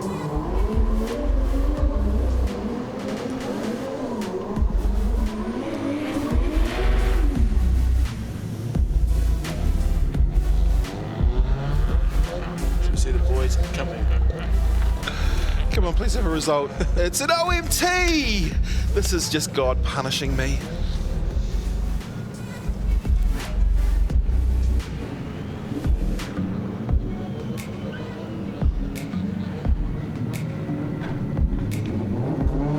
Okay, so this is this is just I don't know. Oh, this is the OMT between neither of these two people. We'll just scratch that off screen. And okay, let's go with Justin Patterson right, in boys. the MTF Finance Cambridge S13. Let's see if we can get it. Let's go. Let's go. Let's go. Right, Justin Patterson in the lead there. Nice line around the sweeper to grab the touch and go. Dan Smith doing a good job in the chase there. So we see Justin switching, grabs out of zone 2, heads on up to 3. A little bit off 3, could have pushed a little bit wider there as he flicks into the last zone. Digger Dan having a straighten into that last turn. Correction, because we need it for the next lap. Rightio. Rightio. It was a correction and a heavy points deduction. Well, they made it through. They made it through the lap. Okay, both drivers made it through the lap, which means that if one makes a mistake in the next run, we can have a result. Justin Patterson, he's in the black S13. Justin Patterson doing a good job in the lead there. Daniel Smith getting as close in, playing a bit of catch up. And a little minor steering correction there at the final turn. Final turn for DK Smith. How the judge is going to see that. It's been an interesting call. Well, at least there's a couple of people enjoying themselves out here today. And I can tell you that no matter what, every single one of these drivers enjoys getting out there and throwing their cars around. That's for sure. That's for sure. It's a good tractor. Even a bad drift is still a drift. That's it. And that's good. That's it. Okay. All right, well, we're going to go through to the second half of the battle, and it's just going to get better. See what these boys can do as they switch over. Daniel Smith in the lead run, and that very well presented. Daniel Lynham S13. Shout out to Daniel Lynham and the team down there, and Digger Dan's crew. Daniel Lynham, as you mentioned, also the owner of the car. Well, let's grab some gears and get ourselves into action. Daniel Smith has turned to play leader in this battle to get a spot in the top 8. Daniel Smith had a nice initiation there. As he's left out of zone 1, he's made a mistake which might have caused Justin Patterson to be offline there. Patterson really trying to close up the gap between himself as they come into the hairpin. You can see him really arc off, and that's going to be... Oh, how was that not contact? Hold on to that lap there. Yes. That's a result. Daniel Smith finishing it off. That's a result. We're not going to see an OMT this time, Steve. As you see the replay here, Daniel Smith, nice arc, nice commitment. A lot of throttle on the sweeper, gets into that touch and go. Probably a little early into the zone, which then in turn set him up not great for the rest of that splash corner. He grabbed out of zone 2, head up to 3, a little bit shallow on 3. As we see Daniel heading into the final corner here, grabs down in the zone. And Justin Patterson, I don't know what's gone wrong there. I'd say, looking at the battle before, he might have had a steering issue. Sort of tried to back it in, so he came in a little bit earlier into... He came in a little bit earlier into the hairpin, and I don't know, maybe that's part of what happened. You see these lads transiting back round into the pit lane to grab their result.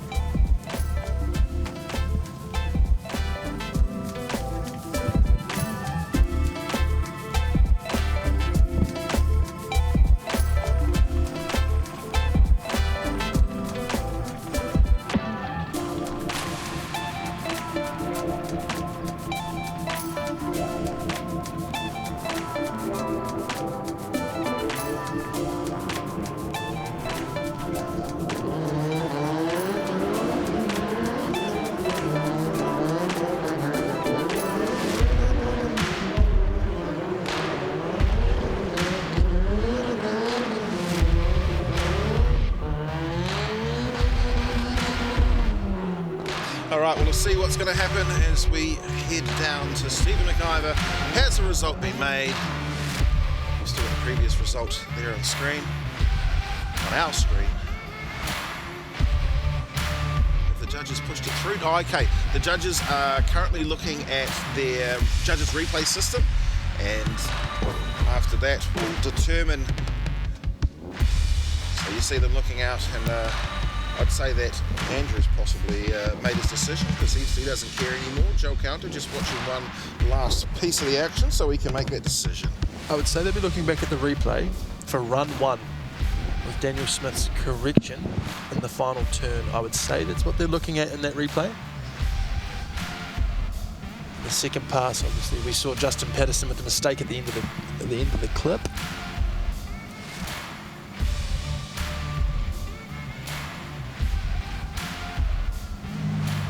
Sorry about that, mate. Judges, you know, fingers in certain places, but congratulations. Making lunch. Not the best run, really, across the board, right? It wasn't, no. Rerun those, we got a second go at it, and obviously just managed to make it through. They were obviously thinking pretty hard, but we got it. We get to keep going.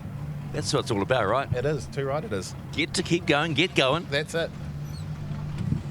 Well, we are going to keep on going, and we're going to get straight back into it. Now, this man here qualified yesterday in second position, so he will lead them out in one of the coolest cars in the D1NZ Pro Sport Championship with an 83.7 yesterday. This is Keisuke Nagashima. He's going to be going up against Aidan Daly. Aidan Daly out of Tauranga versus Keisuke in the 86 Fighters, the 86 Fighters machine, and he'll be fighting his way at the front. Very aggressive initiation there from Keisuke. You see him weight shift into the sweeper. A lot of speed from that little Aidan. Aidan Daly doing a nice job in the chase run, Steve. Well, let's talk about holding on to the drift for Keisuke Nagashima as he gets down and puts the foot down. He really needs to obviously hold on to it.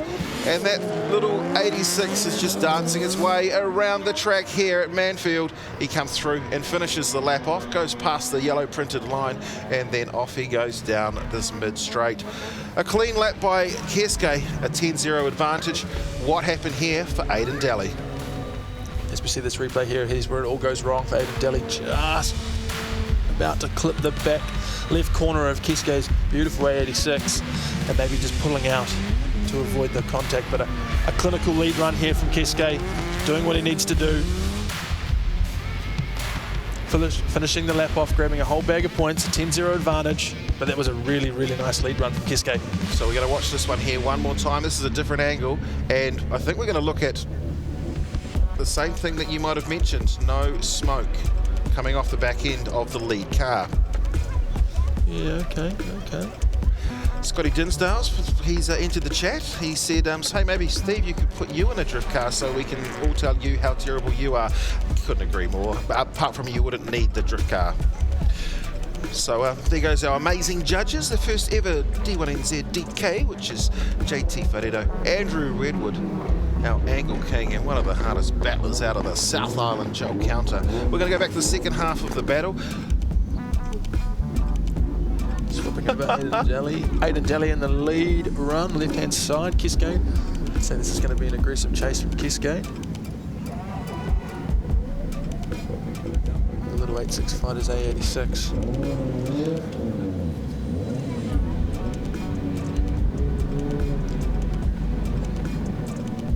So we're holding cars at the moment from releasing them again. I think the judges just obviously trying to deliberate again on possibly the same thing as what you mentioned before, which is... Definitely looks like the judges are deep in a replay, checking out to see if Kiske was off throttle and making a decision whether that was the cause for Aidan Daly. And it looks like the decision has been made. So what we've got with the D1NZ this season here is a DSO system. So we set all of the different camera angles up to the judges.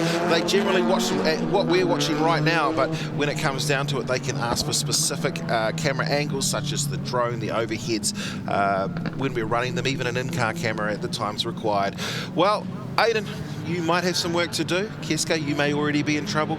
We're not a judge. It's not up to us to decide. Let's see what the RHP Rita Harrison performance. Wow, that was a sort of an interesting transition into drift for Aidan Daly.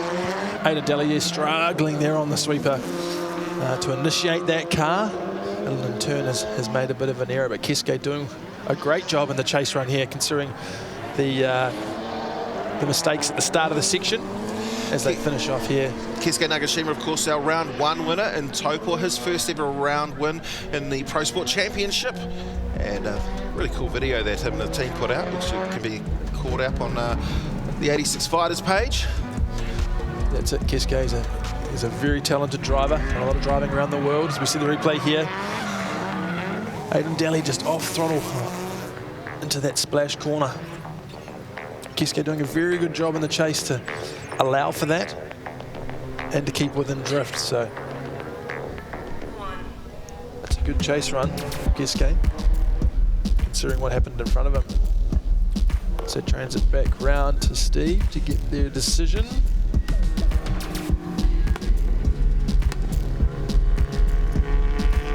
Carl Bag says a shout out to Dale ITM for these fire replays. Absolutely. Always a shout out to the team from Dale ITM.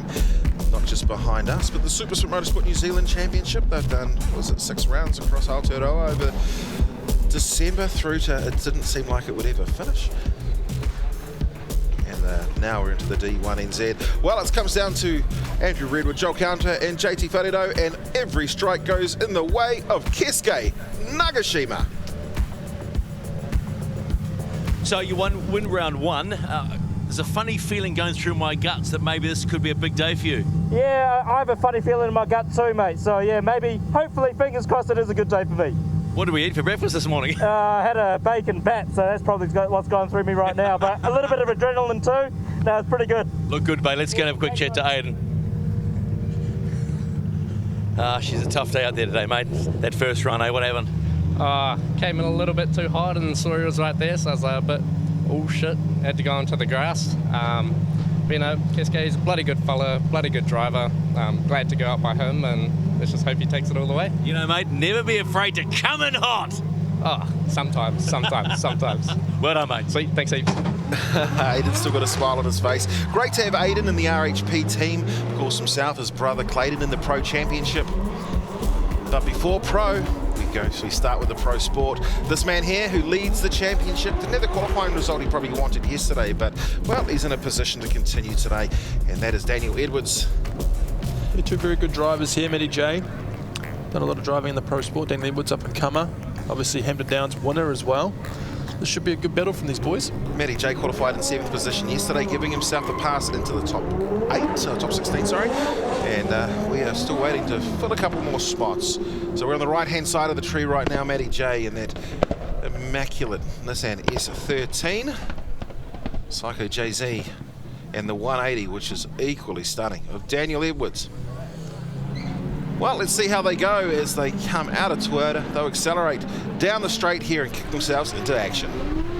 Separation between the two of them, and body panels flying, and they'll set themselves up to dive through into splash and dive. Here goes Daniel Edwards, and that is a four-wheel off dive and a advantage directly to the lead runner. Of course, being in the front, he is going to have to finish the section, and Matty J, there's a reason why he qualified where he was, because he's a great drifter, and finish is what he'll do.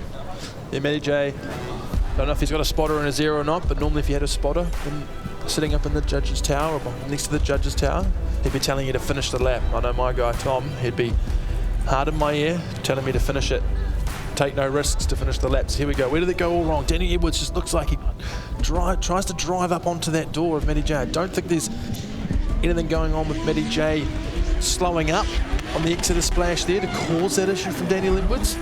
Well, when we look at the smoke and stuff coming through, we want to see it coming off the rear tyre to ensure that the lead driver is accelerating. So we're going to have a look at this point here. Let's see a body panel fly off. That did absolutely nothing to change anything. And as you see the switch, no.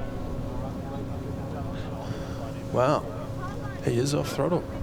It looks to me he's off throttle for quite some time. But Daniel Edwards is coming in with a rate of knots into that corner. Interesting call.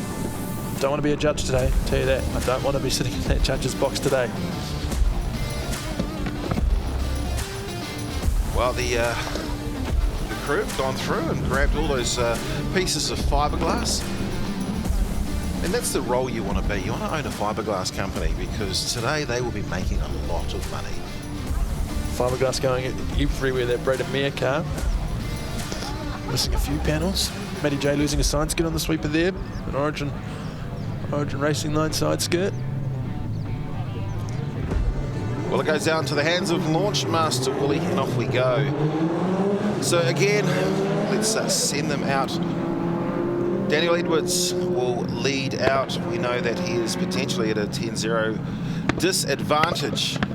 And what Matty J's come up and given him a bit of an SVG.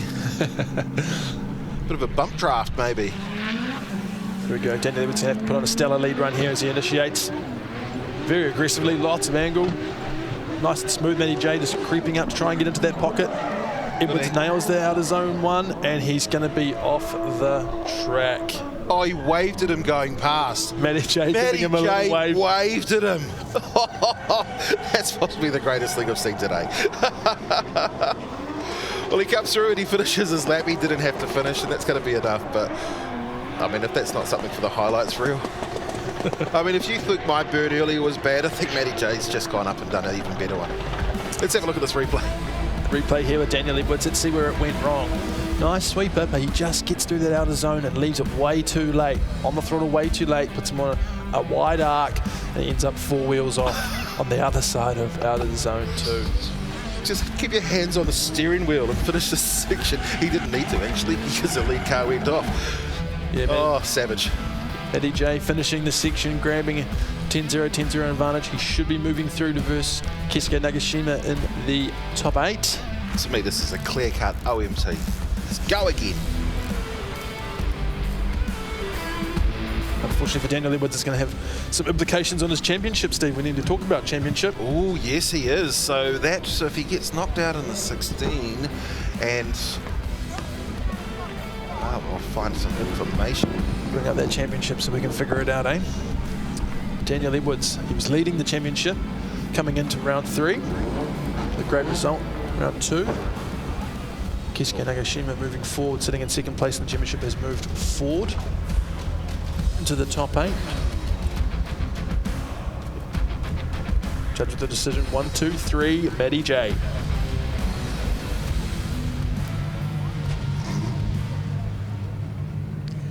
We talk about aggression. I love aggression. They were thinking of docking your points for the wave bust. Oh, yeah. He's a hard competitor to beat, so, you know, props to him.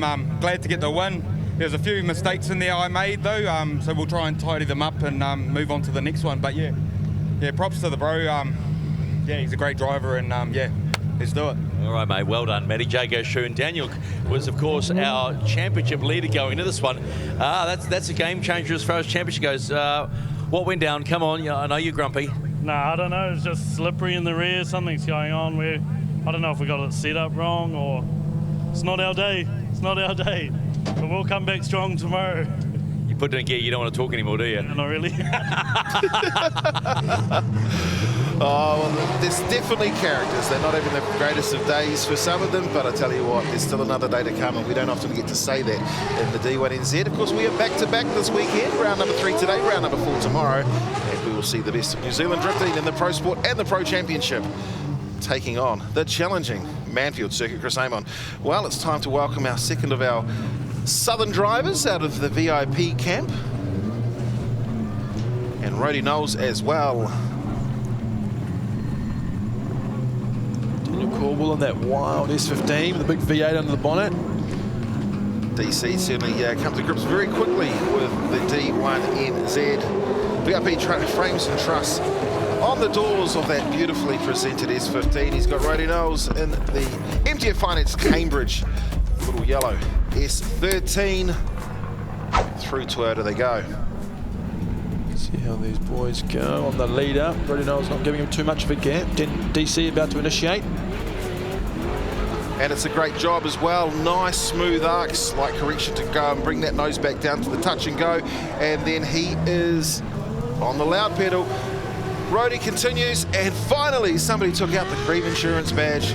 Mark Ballard, if you're watching at home, you'll be happy to see that. Rody Knowles finishing the lap off. He doesn't actually need to finish the lap off. The lead car has 10-0, has zeroed out. He can shut it down, but he finishes the lap off. So. But you tell a drifter not to drift, and that's it. I don't know what's going on here, Steve. We've just seen it. Lead cars of the last battles fire straight off. So what do we see with DC here? He gets on the throttle and it doesn't drive forward. Doing a bit of mowing from Manfeild Park, grabbing a sponsorship. Absolutely. So better on this way out for a good cause. But don't forget, anything that's been taken out today is going to be unwound tomorrow as we rewind and flip the switch and grab the grip, and off we go in the opposite direction. This is the Daylight here replay. So, of course, we are on Facebook today up until about 2 o'clock, and then we switch to our Sky Sport coverage. One of the few championships across the world that broadcasts live on network television. Daniel Corwell there, DC, firing off. He was so far off the track. Wonder what's gone wrong. Has he missed the setup? Is it grip? Is it slippery? Is there something on the track down there? We just saw before. Daniel Edwards, 2 laps. That's a very good point, because it's hard to see anything that's slippery without a huge shout out to the team from Manawatu Car Club, of course, and also Hokie and the team. Well, the wind's starting to pick up. Big deficit here to DC. He's going to need to force an error out of Rody Knowles. All Rody Knowles needs to do here is get through this lap, complete this lap, get some points, and he'll be moving on. Let's see what DC can do in the chase. He's an aggressive driver. So they'll come through and accelerate through. And don't forget, when we do switch to Sky Sport at 2 p.m, those in Australia, you will not miss out onto Fox Sport and KO, so you can not miss out on any of the D1NZ action. As we see Rody Knowles switch ahead through Splash. Daniel Corwell getting it wrong again through Splash. Do we think maybe there's a setup issue in the car, or, I mean, has it come back to what you mentioned maybe earlier on, that the car has been, everything's been set up for a wet setup? They've had time. This is at the latter part of the, so they would have been able to set the car up, but reset the car between the top 24 battle and the top 16.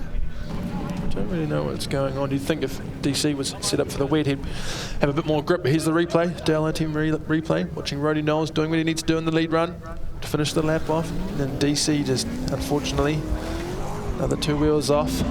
That's going to be a 10-0, 10-0 to Rody Knowles to move on. Rody actually putting on a very nice lead run there, reverting back to his qualifying line.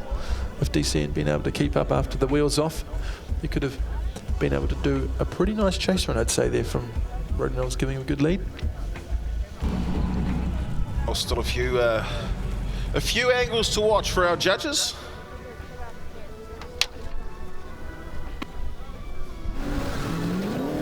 And DC. Definitely going to be a tough day in the office for the judges. It already has been, and we're only halfway through Pro Sports League. Continuing the fight. I think the judges were looking at a replay of the first part of that second pass. Roddy Knowles was quite shallow on the sweeper. Well, let's have a look and see where we've got to. So at the moment, we've gone through the Link top 16. We're starting to find our spots in the Mimico top 8. Adam Whitehead and Zach Zayden certainly grabbed a spot with Daniel Smith. Another one, but he's got to go through a whoever wins the ONT between Sam Rawson and Braden Mayer. Keisuke Nagashima going up against Matty J. And who's going to take the next spot into the Mimico top 8? I guess we're going to find out. This is the top 16 at the moment. It's DC versus Roddy Knoll. 1, 2, 3 strikes. Roddy Knoll will go through to the next round. You may not have seen inside the car, but Rhodey is incredibly pumped about that. I've got to say, on the chase, you got a little aggressive going in before the initiation. Was that the plan?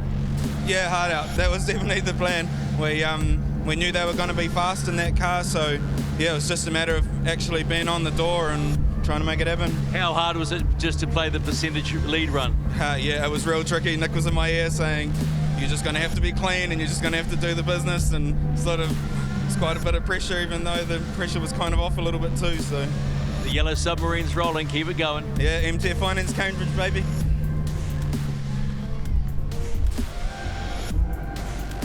All right, well, let's see who's going to find the next spot in the 8. And this was one of my favourite drivers out here in the D. Jason Wu, the 555. This is a E92 Eurofighter with an LS, a Monster LS, Monster LS3 under the bonnet. Isaac Orridge, it's a battle of the BMWs right now. Jason Wu, nice initiation there. Isaac Aldridge getting in the pocket. 2 BMWs. They'll come through and they'll switch coming up. Now this is a place where many drivers have just got it wrong, but these two have kept it on track, and that's what we like to see. Jason Wu putting on a great lead run here, grabbing all the zones as he needs to, switching up into the final zone, and it's commentator's curse. He's knocked a wheel off. He may have led off Aldridge as well. We'll see in the replays. So he's just gone up, and it's probably the first time we've seen a couple of BMWs face off together since we've started here in the D1NZ. Of course, this is season number 21, and we're coming through this through Splash, and we'll come through and see what happens as we head down to the hairpin, Ben. Jason grabs nicely out of zone 2 there, heads up to 3, gets 3 nicely as well. Just sitting into the final corner, the last zone that he needs to be critical on. He drops that wheel, which in turn looks like it's led Isaac Aldridge off the track also. So judges will be having a look at that as they switch round for Isaac to lead. Well, we'll pick up the, so those cones will indicate to the drivers where the outer zones are. And we'll see them side by side shortly to go up and see battle it out for the second half of the battle.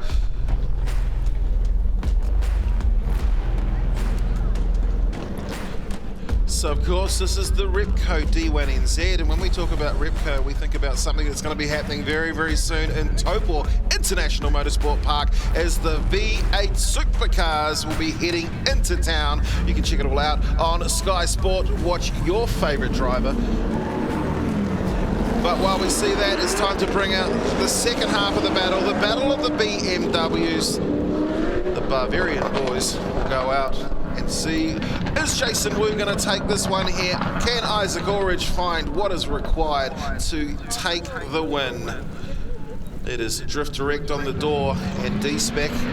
Drift Academy. Sky's Owl looking after Jason Wu. Yeah, nice initiation there from Isaac Aldridge. There's a bit of a gap being created already. Jason Wu a little bit of catching up to do as Isaac grabs out of zone 1, grabs out of zone 2. Oh, big direction for the chase driver at that point here as they come in. As we see them finish off the track, Jason Wu is having a tough time in the chase. So that was 1 wheel, 2 wheels, 3 wheels and all. So I actually was looking at that one coming through just before the hairpin, and I actually thought to myself that there's a possible straight line. So the 4 wheels got him in the end. Let's have a look and see what happens as we come through the S's.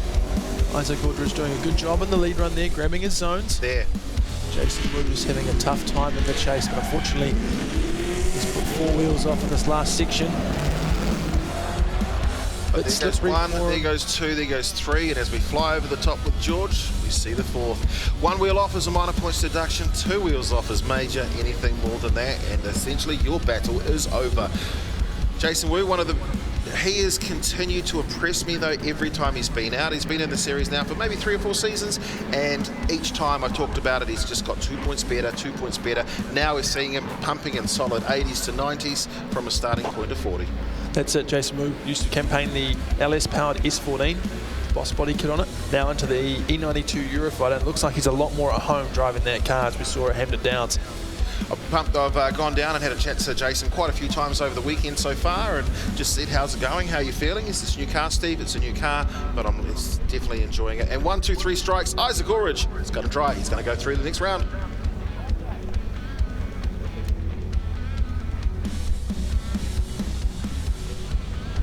Okay, yep, saw a little bit of the inner field there.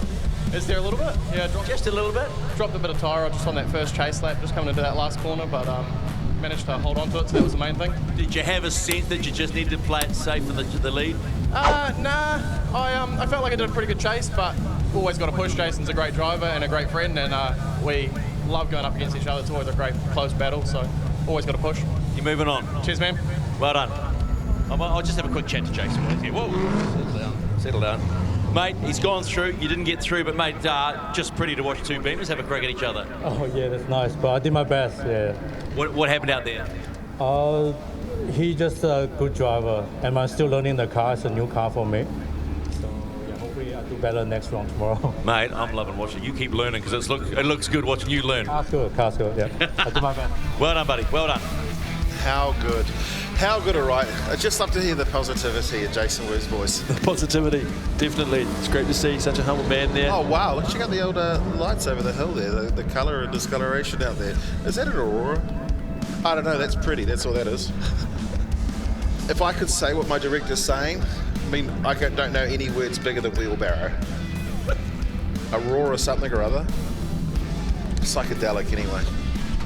Rightio, we'll leave you to that, Steve, as we move on into what have we got next. Might be a rerun between Sam Ralston and Braden Meir coming up.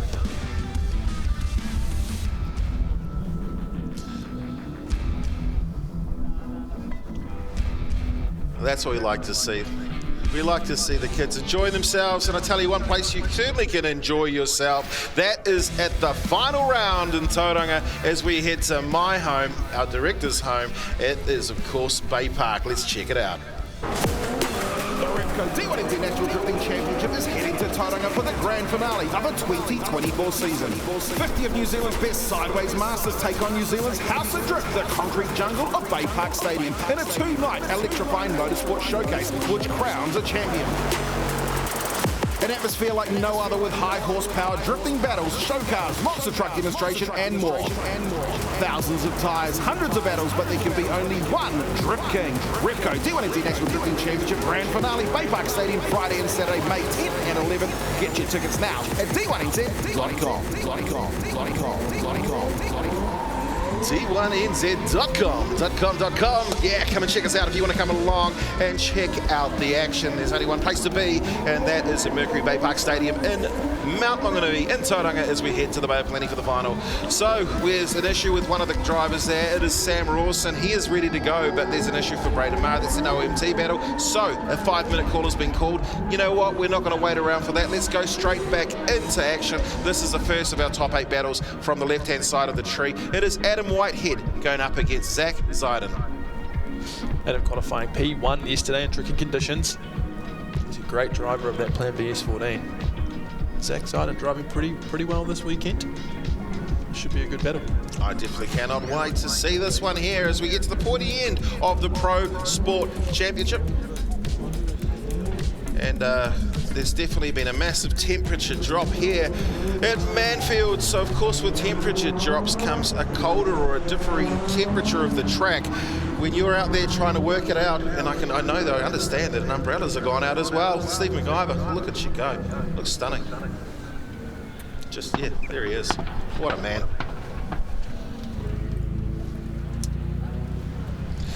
And the wiper blades are on. Let's see if it affects this run as we see Adam Whitehead initiating. Zach Zyden jumping into that pocket. We don't see any smoke. We see it looks slippery on that sweeper. Well, Zach Zyden, who we know likes to fight back. That car there's been in the D1NZ for a few seasons now. Used to be in the Pro Championship. Came out of the South Island with Michael Sloan, who's now part of the VIP team. And you will see him slide the car around, works his way up the track, and then we'll try to back it through. Heading up to the end of the hairpin. Clean lap for our leader. Clean lap for our leader, that's it. And a challenge we saw on that sweeper on his initiation of the moisture in the ground. There was no tyre smoke. Adam Whitehead out there. Quite wide on the sweeper as you see the replay. And that's a beautiful look right there. That's how you get the nice angle. Like to pinpoint that sort of stuff there, but it's hard on the gas. The second half of this lap looks to be fully dry. Both these lads doing a great job. Zach Zyden emulating the angle and the transitions of Adam Whitehead in the chase run and getting through for a clean lap for both drivers. I was going through the pits today, and one of the biggest things that was happening was the amount of Rainix that was on the windscreens. Everyone making sure, and not just Rainix on the outside, anti-fog on the inside. Every time you come to Manfeild, you bring your Rainix. You never know what it's going to be like down here. You know, Rainix is, what it does is you don't even need to use wiper blades. If you're using Rainix and if you want to get yourself your hands on some, make sure you check out any Repco stall throughout New Zealand. A couple of water droplets on our camera there.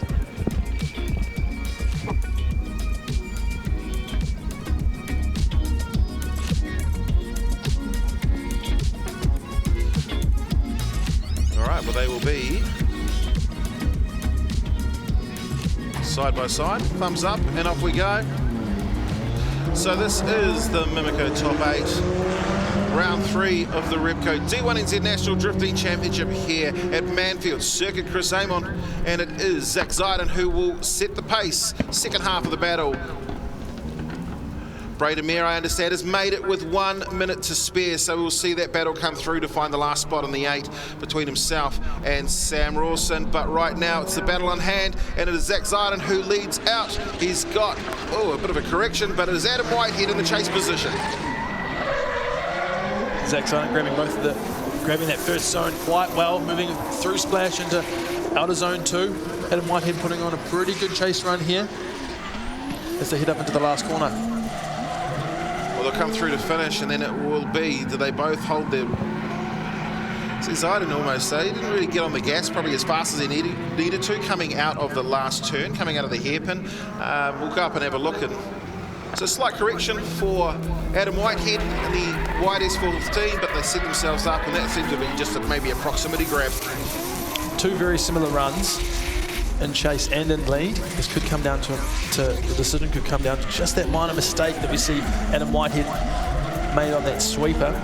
He is a little bit closer in proximity during the first half of the last corner than Zach was in his chase run. So definitely going to need to see what the judges think there.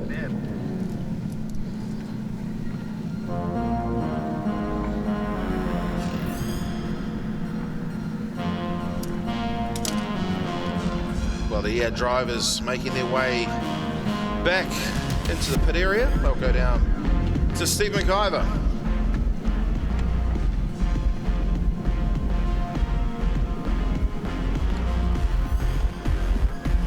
Digger Dan, he's waiting to go again.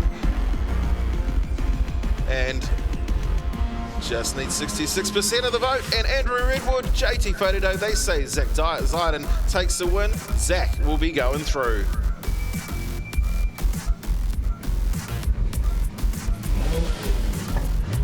Okay, how good was that, huh? Yeah, it's pretty good. Once again, Steve, the weather gods are playing games with us again. Stop bringing that up, mate. Stop bringing it up. It's clearing up behind you. Mate, you're through to the 4. Yeah, let's go. Let's send it. Oh, I love that. Let's send it. Let's go, baby. Let's go. Adam Whitehead, remember, top qualifier. Second run? Yeah, it was a little bit scrapey. The rain started coming down.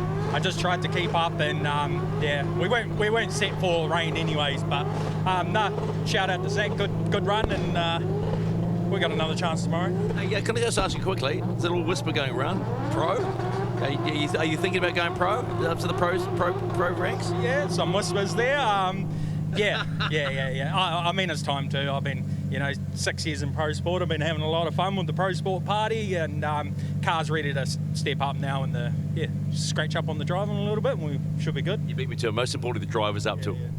No worries. All right, thank you. Here we go, away with our next battle. We have the O&T of Sam Rawson and Braden Mayer. Sam Rawson in the lead. He's going to be on the left-hand side of these cones here. Braden Mayer in the chase. Let's see what they can do to try and get a clean battle through for these two gents.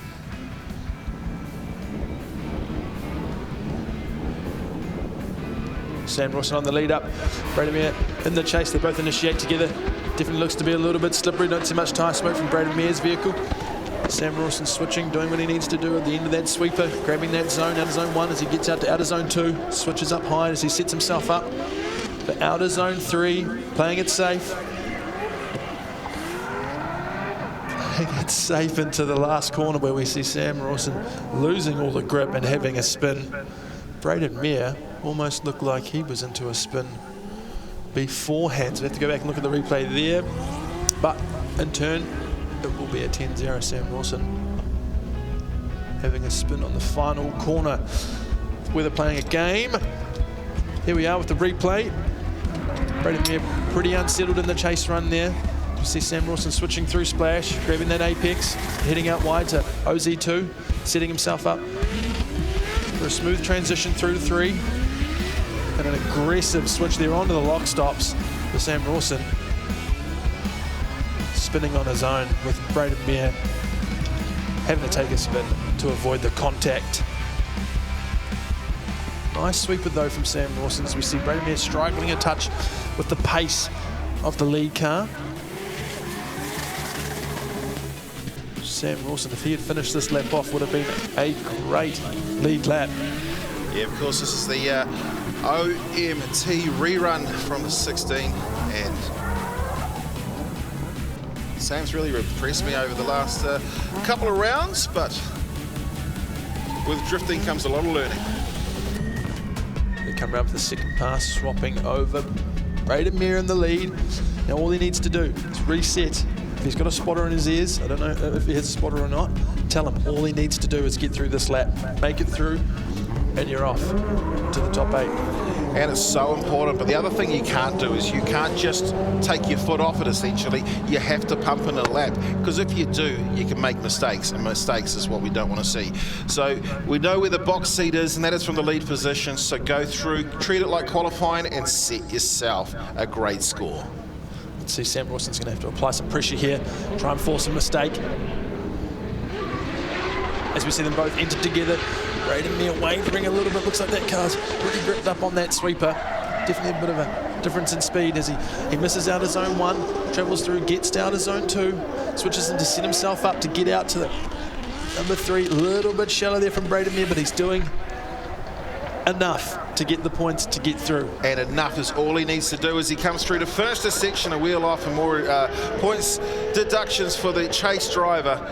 And enough is going to be all it takes for Braden Mayer to fill the last spot in the 8, I'm sure. Let's have a look at the Dale ITM replay as we see our leader comes up, he grabs the foot brake a couple of times, settles the car back down again. Oh yes, he misses a few clips, but he knows the only thing I've got to do is finish my drift. That's it, Braden Mayer very shallow on that sweeper with turn, setting him up to leaving the zone way too early and not getting anywhere near out of zone 1. Like I said, Steve, he just needed to finish that lap to grab some points.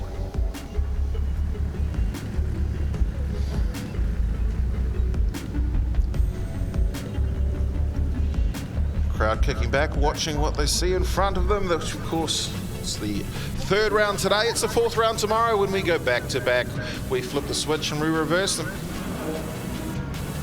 Well, what are our judges going to say?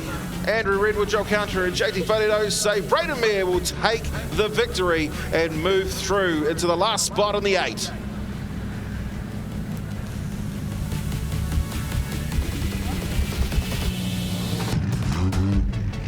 So for someone who wanted to munt his car, you're still going. So should we dial that back a bit now? No, just keep it going, mate. Just keep it going. Get out of here.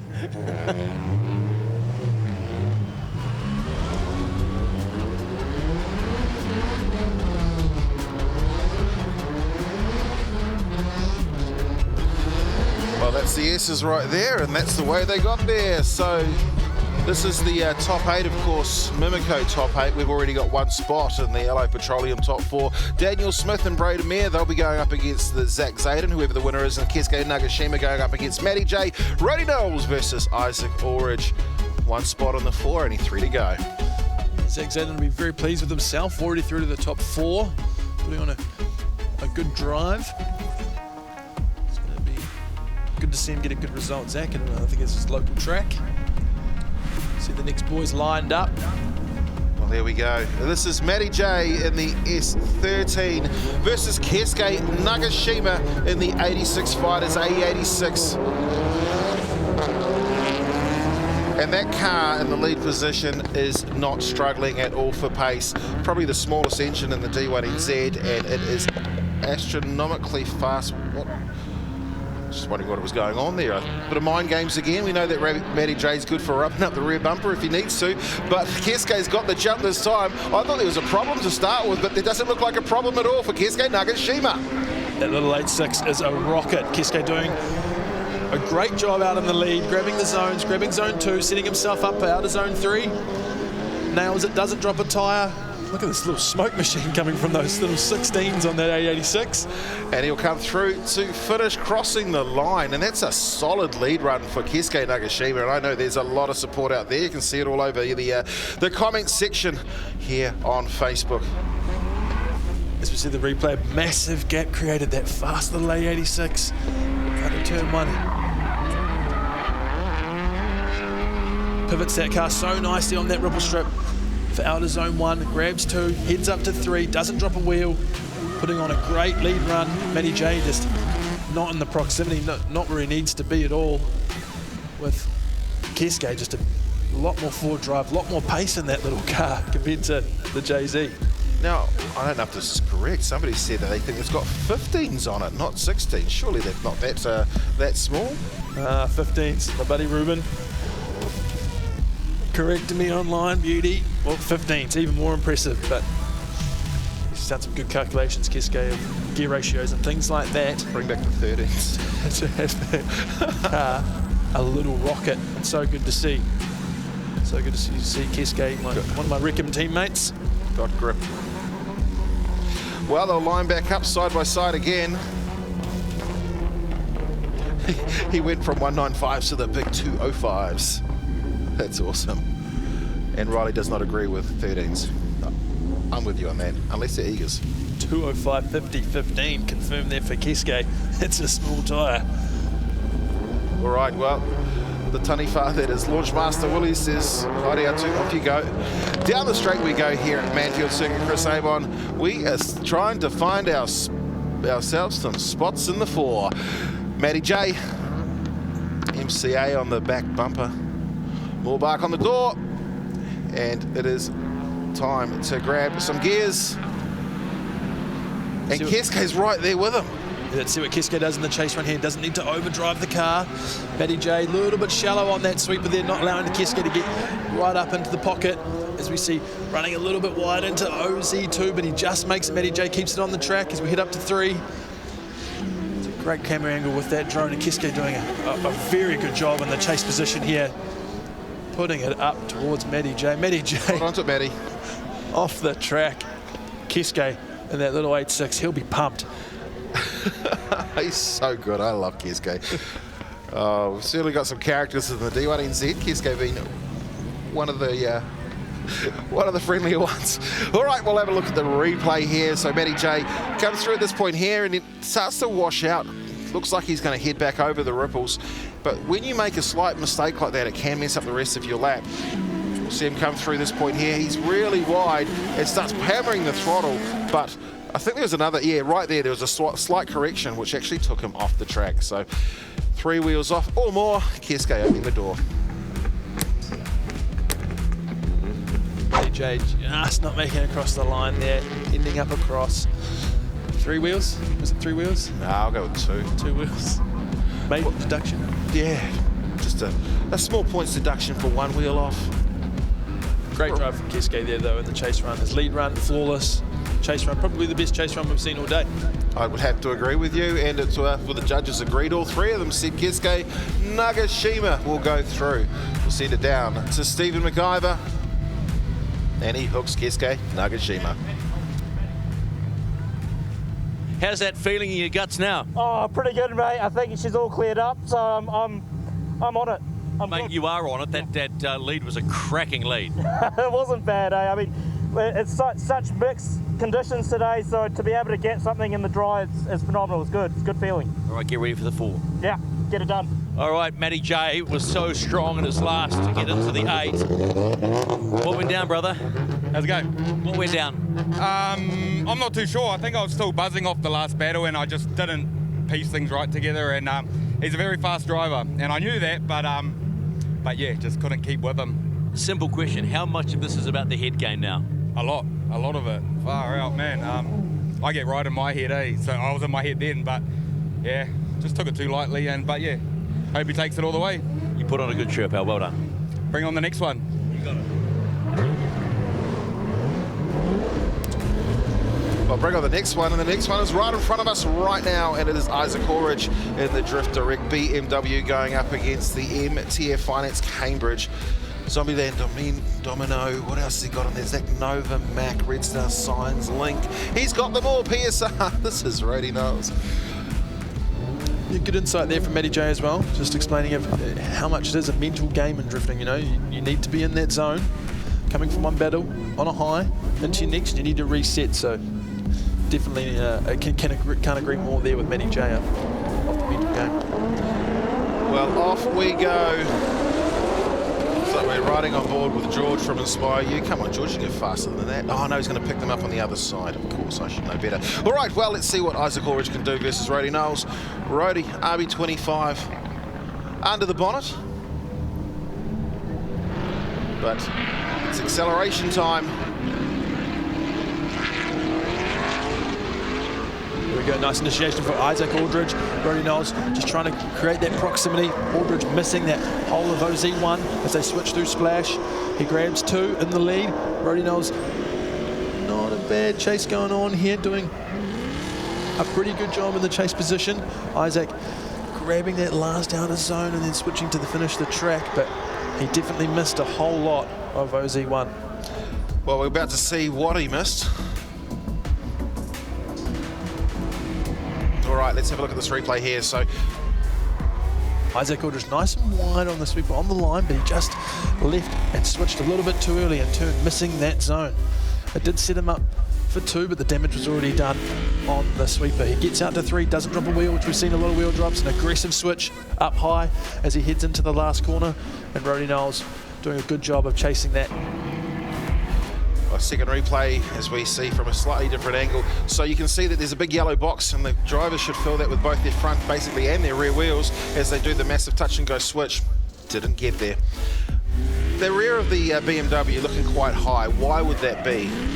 There's definitely something going on there with the setup in Isaac's car, and it seems to be working for him because the car's seeming to be a little bit quite planted on the track, but it's very high, it looks quite soft, so it's probably got a lot of suspension stroke in the back of that BMW.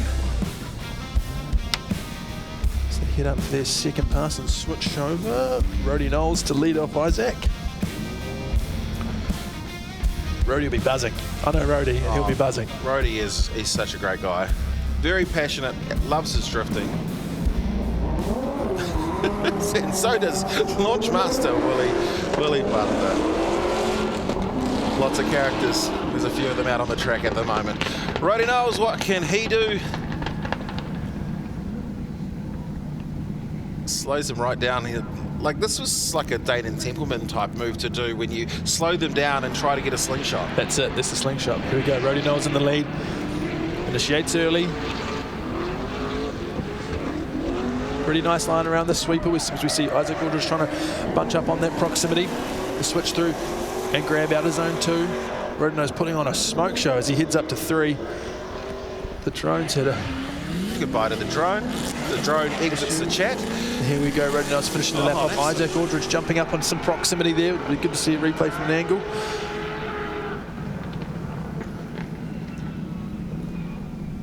I just want to see the drone bail again. As they finish that lap up. Here we go. Here's the replay. Rodinow's putting on a pretty good sweep, Steve. Well, he comes through and he looks to grab that outer, that touch and go with the rear, maybe miss a little slightly on the front. Come through and runs this high line, managed to grab it, maybe put a wheel off as we fly to the ground, and then again works that outside line again. Well, we don't know if he's put a wheel off there. He might be saved by a crashing drone. He might be given a lifeline. Man, I'm okay with that. I'm okay with, like, that's just... This might give us a better angle. Ooh, wow, yeah, okay. Just gets a little bit of that zone, but in terms of lead run to lead run, he's gotten closer to that outer zone 1 as he shifts up. Still can't see if there's a dirt drop there. A slight angle change. He'll come through at this point. Motors through, goes the inside, the outside, looking for discoloration, and I can't see any dirt turbos. There we go. And is that a dead drone? The drone is on the drone has left the chat. Huge shout out to George Moody from Inspire You Media. He's been our drone pilot for the last few years. One of a very, very talented man. He's got all the toys too. He's got an S15 sitting at home. All right, Andrew Redwood, Joel Counter, JT Whanino says Isaac Aldridge, you can go through to the next round.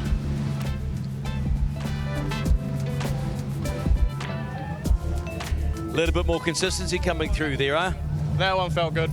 Yeah, seeing that chase run where you got him right on that last corner, huh? Your proximity was beautiful. Yeah, just felt really good in the chase. The car felt real good behind him, and it was really nice to be able to close that gap up. That we, leave a little bit of a gap at the start and just try and close it up coming into the section. It's quite tight this round 3, isn't it? Yeah, it is, but that's what we want. Good battles all day. How you feeling? Yeah, feeling really good. So top 4, eh?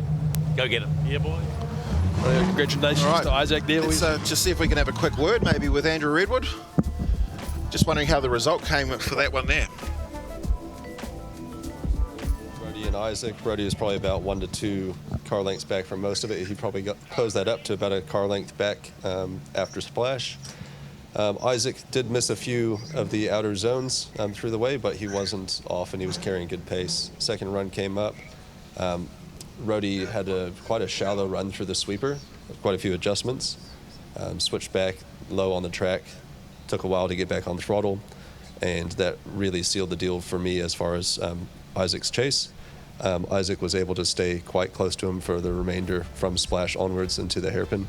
And yeah, that's really what tipped it over the edge for Isaac for me. Well, thank you very much. It's always great to hear what the judges have to say, and we don't get much better than the 3 that we've got here with the D1NZ. Definitely. Good to get an explanation out of the boys up there. Tough job. As we head into another battle in our top 8. Daniel Smith driving well. Braden Mayer with half his car missing. And he's also used up his 5 minutes, so any issues in that, that's kind of it done. 5 minutes are back, of course, for this round onwards. Yeah, got rid of them for the first 2 rounds and realised we probably need to bring them back. So here we go. Braden Mayer creating a gap on the sweeper already. Daniel Smith with a little bit of catching up to do. He misses that outer zone 1 as a lead car. Travels through splash, grabs it out of zone 2, doesn't put a wheel off as he moves through, just slightly off out of zone 3, but a bit further in there than we've seen today as he finishes the lap off. And the proximity from Daniel Smith staying even through the whole lap, not gaining and not lessening. So one of the things that if you do get a separation between yourself and the lead drivers, the judges would like you to go back to and elect to go for the qualifying line again. Correct. Daniel Smith just trying to get it up. Looks like he's using a little bit too much of the loud pedal, switching a touch early there to try and shortcut the track to gain some more proximity. But in turn, Braden Mayer is just away and gone.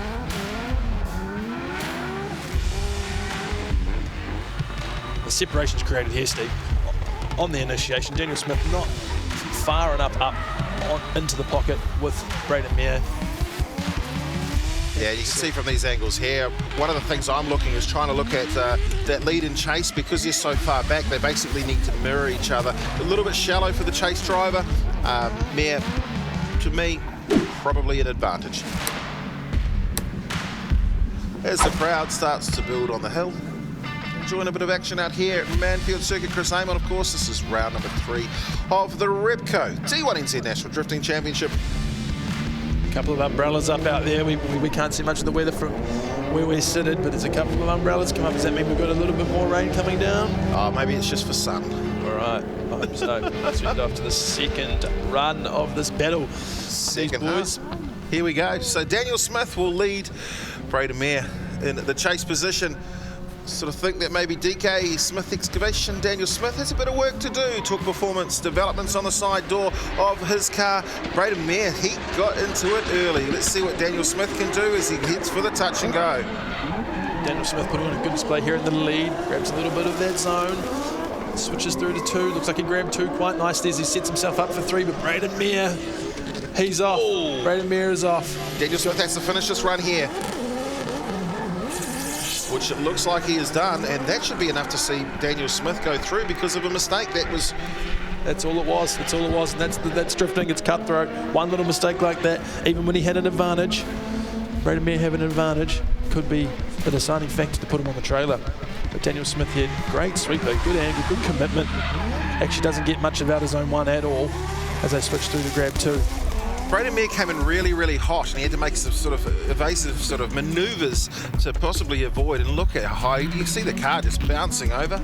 Bouncing over that cone, yeah. Braden Mayer dealing to that S14.9. He's definitely going to need a bit more paint and a couple more bumpers for his next round, that's for sure. It started as a 14.9, but the way it's going, it's probably an S12. Yeah, that point there. Now that's upset his run big time, and of course he needed to switch a lot earlier than he could. By the time it was time to switch, okay, he's already going to chuck 3, if not 4 wheels off. Tries to set himself back up and goes, nah, that's me done. Straight line is going to kill it for me. They'll make their way down in front of Stephen McIver, and we will find out which direction the judges are going to go. I know that they are still having a look at a couple more replays, probably just to ensure that they've got their decision correct. That or they've already made it. It's time to go and grab a coffee. I think that's the way it will be as DK Daniel Smith takes the victory.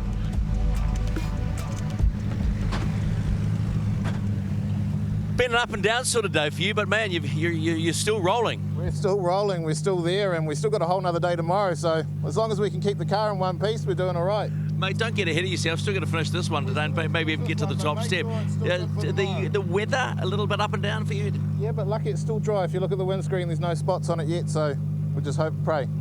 Well done, weatherman. Nice work. Let's have a quick chat to Braden Mayer and half a car. Well, do you think you got further than you thought? Oh, definitely. I definitely got further than I thought, yeah. Stoked with that. Yeah, that was awesome. So the car's going to need a little bit of work. Oh, yeah, she's pretty bashed up at the moment, yeah. But tomorrow's another day. Yeah, exactly, yep. Tomorrow. And tell me, Tim, what do you think it's going to be like going the other way tomorrow? We had a go at it yesterday, and yeah, I like it, so it should be good. All right, you go patch your girl up. Yeah, I'll try to. Well done, mate. So there you go, Braden Mayer. Just a reminder too, we are back again tomorrow for round number 4. So this is round number 3. And I don't know what's going on here in the weather-wise, but Tony, turn your camera over that way. Look at that. Look at over there. There's the next bottle coming up. That's Isaac Aldridge up against Cascade. Look at that. Doesn't that look good? Doesn't that make you feel good? It's supposed to have been blowing a gale from midday today. Now, it's, on my watch, it says about 1:36. So we are very, very lucky. And just a reminder, the pros aren't too far away as well. We're going to talk about monster trucks. We're going to talk about a few different things. So keep it right here. Big battle coming up now. Keep it right here. While you're there, you might as well keep it read. How's that been going for you, my friend? It's been going very well, actually. Very well. Hello to my roommates over there, Jason Fearon in America, doing his American tours. Oh, he's in America at the moment? Yeah. You haven't seen? Loving it. Check out Keep It Reet, and you'll see Ben Jenkins out there, our New Zealand representative for Keep It Reet, with some pretty spectacular car giveaways over the last, for many years. Do you know what car that Keep It Reet's up to in the giveaways? Would never clue. There's many. There's been many. Probably more than 50. Over Australia and New Zealand, there's been a lot. So, yeah. And from what I heard yesterday from you, you can't tell us of anything that's happening, which means that there has to be some big build that we don't know about. So if you do get a chance, check them out on Facebook.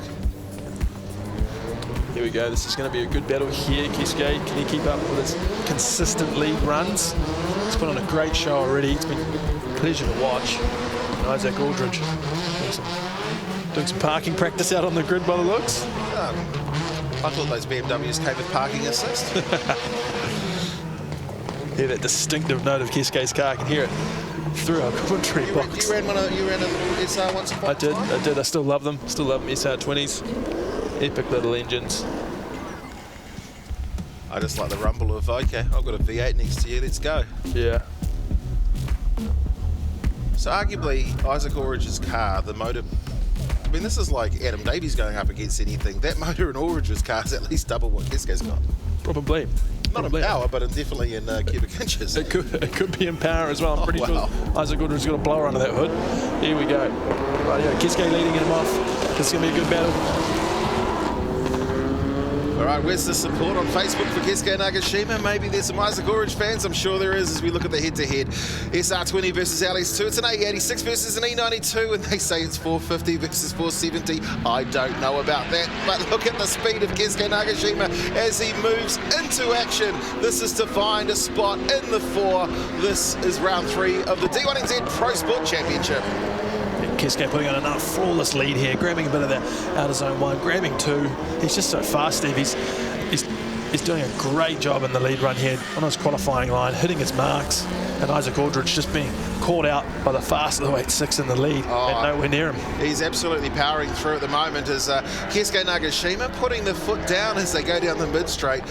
These drivers love this track because you can literally get back so fast. They're all trying to hit 200 plus, which is easy to do in a drift car when you've got as much power as these guys do. The most power in New Zealand motorsport is in the D1NZ, and we can see them dancing around the track right now. Yeah, just a little look back on this replay. Kiske, yes, doing a great job in the lead run, nice and consistent, but he hasn't grabbed. He's been a bit shallow and hasn't grabbed those zones nicely. So things that they'll look at is Isaac Aldridge, as he definitely put a wheel off. So this one's going to show the touch and go and how far in or out. So he's grabbed it with the rear, not really with the front. And at this point here, we need to see that car in that box. And that box is where Isaac Aldridge is. Again, needed to be there as well. He wasn't.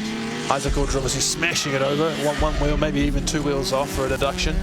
So that could definitely hurt him in the long run here. But Kiske putting on a fast lead. He's turned that little 8.6. They've turned that thing up and turned it into an arrow.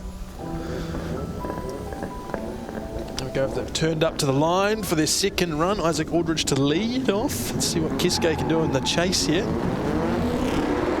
Craig Marshall says that car sounds like Angry Bees. I totally concur with that. All right, Isaac Aldridge, what can you do? Again, he's going for that slow down slingshot, I think. We know that car's got a lot of... Well, if he can grip up, he's going to go. There we go. I hope Isaac Aldridge isn't going to play any games here for fast Kiske, but let's see how Kiske adapts to maybe a slower car in front of him. As they both flick in, Isaac Aldridge on a nice arc, nice line. Kiske just sitting in that pocket.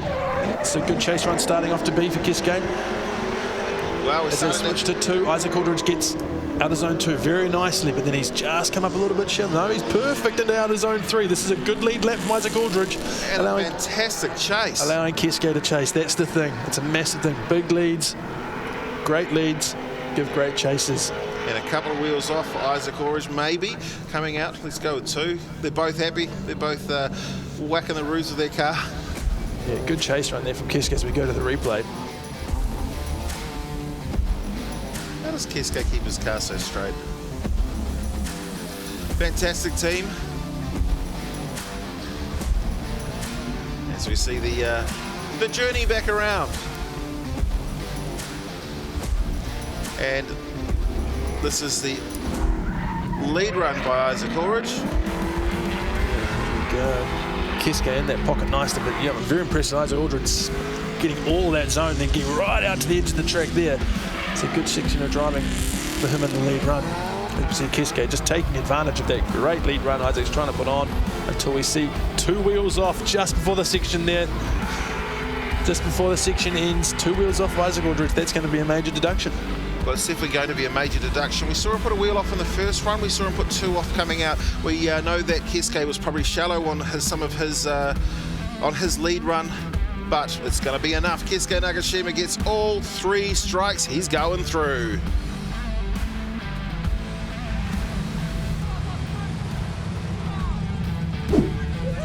Okay, forget the butterflies, forget the bad blat. You must be feeling good right now. Oh, we're on, mate. We are feeling very good right now. That chase was a ripper, particularly into that last corner, mate. You were all over him. Yeah, no, like, realistically, he put on a really good lead, and it was really good to follow, so I just did as much as I could to get as close as I could to put on a show. So Well, now you're in the hunt to win the big one. yeah, we'll get it done, mate.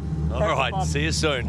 Just a reminder too, we're going to just, once we've got that next run, we're going to call a halt because we're going to go live on Sky Sport and Fox Sport after 2 o'clock. So we're going to run the 3 and the 4 and the championship runs after 2 o'clock. Right at the last, eh? Right at the last. Those wheels off, eh? Yeah, unfortunately, just washed up the track a little bit and just couldn't keep it on the black stuff. But that's all right. Keisuke did a great lead run and I couldn't keep up. So that's what it is.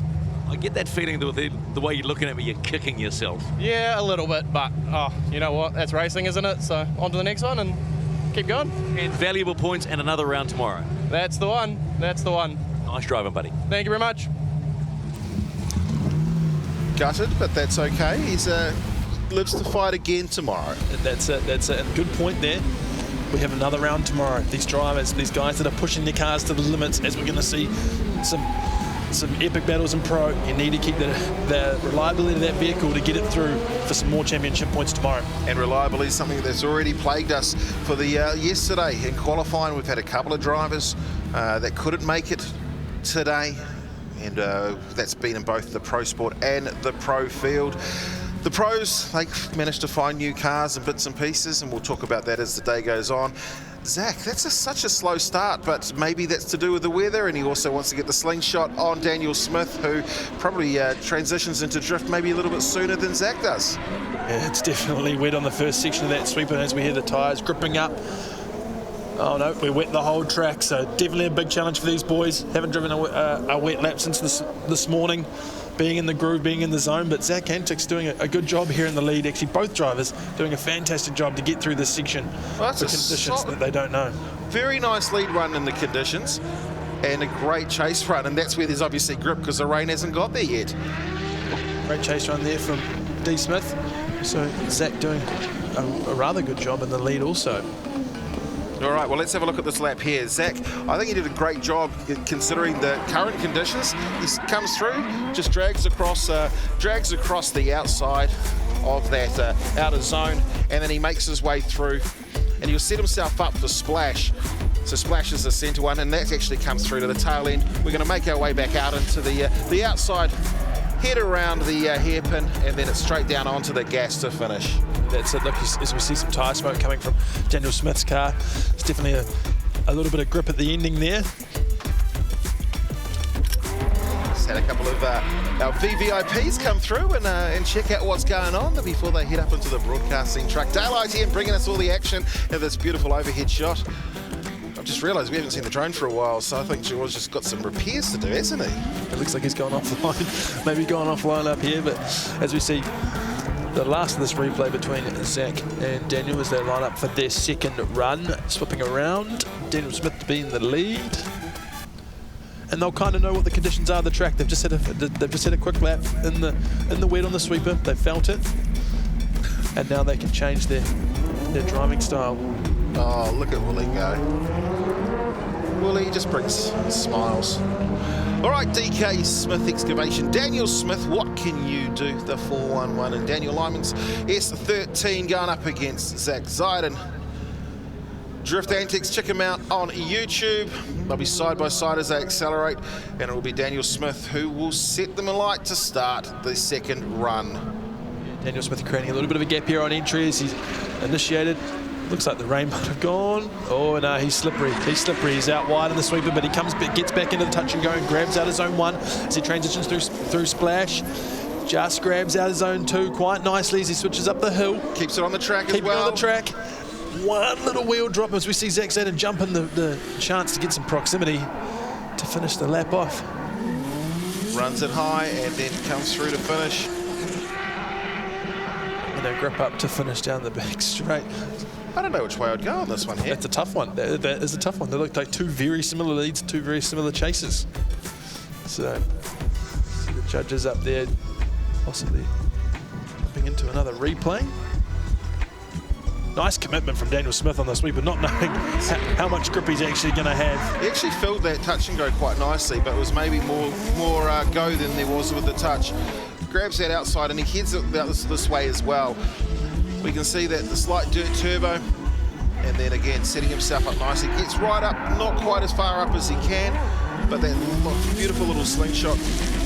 We don't see any discoloration as he finishes, so it looks like he's kept it on the black stuff.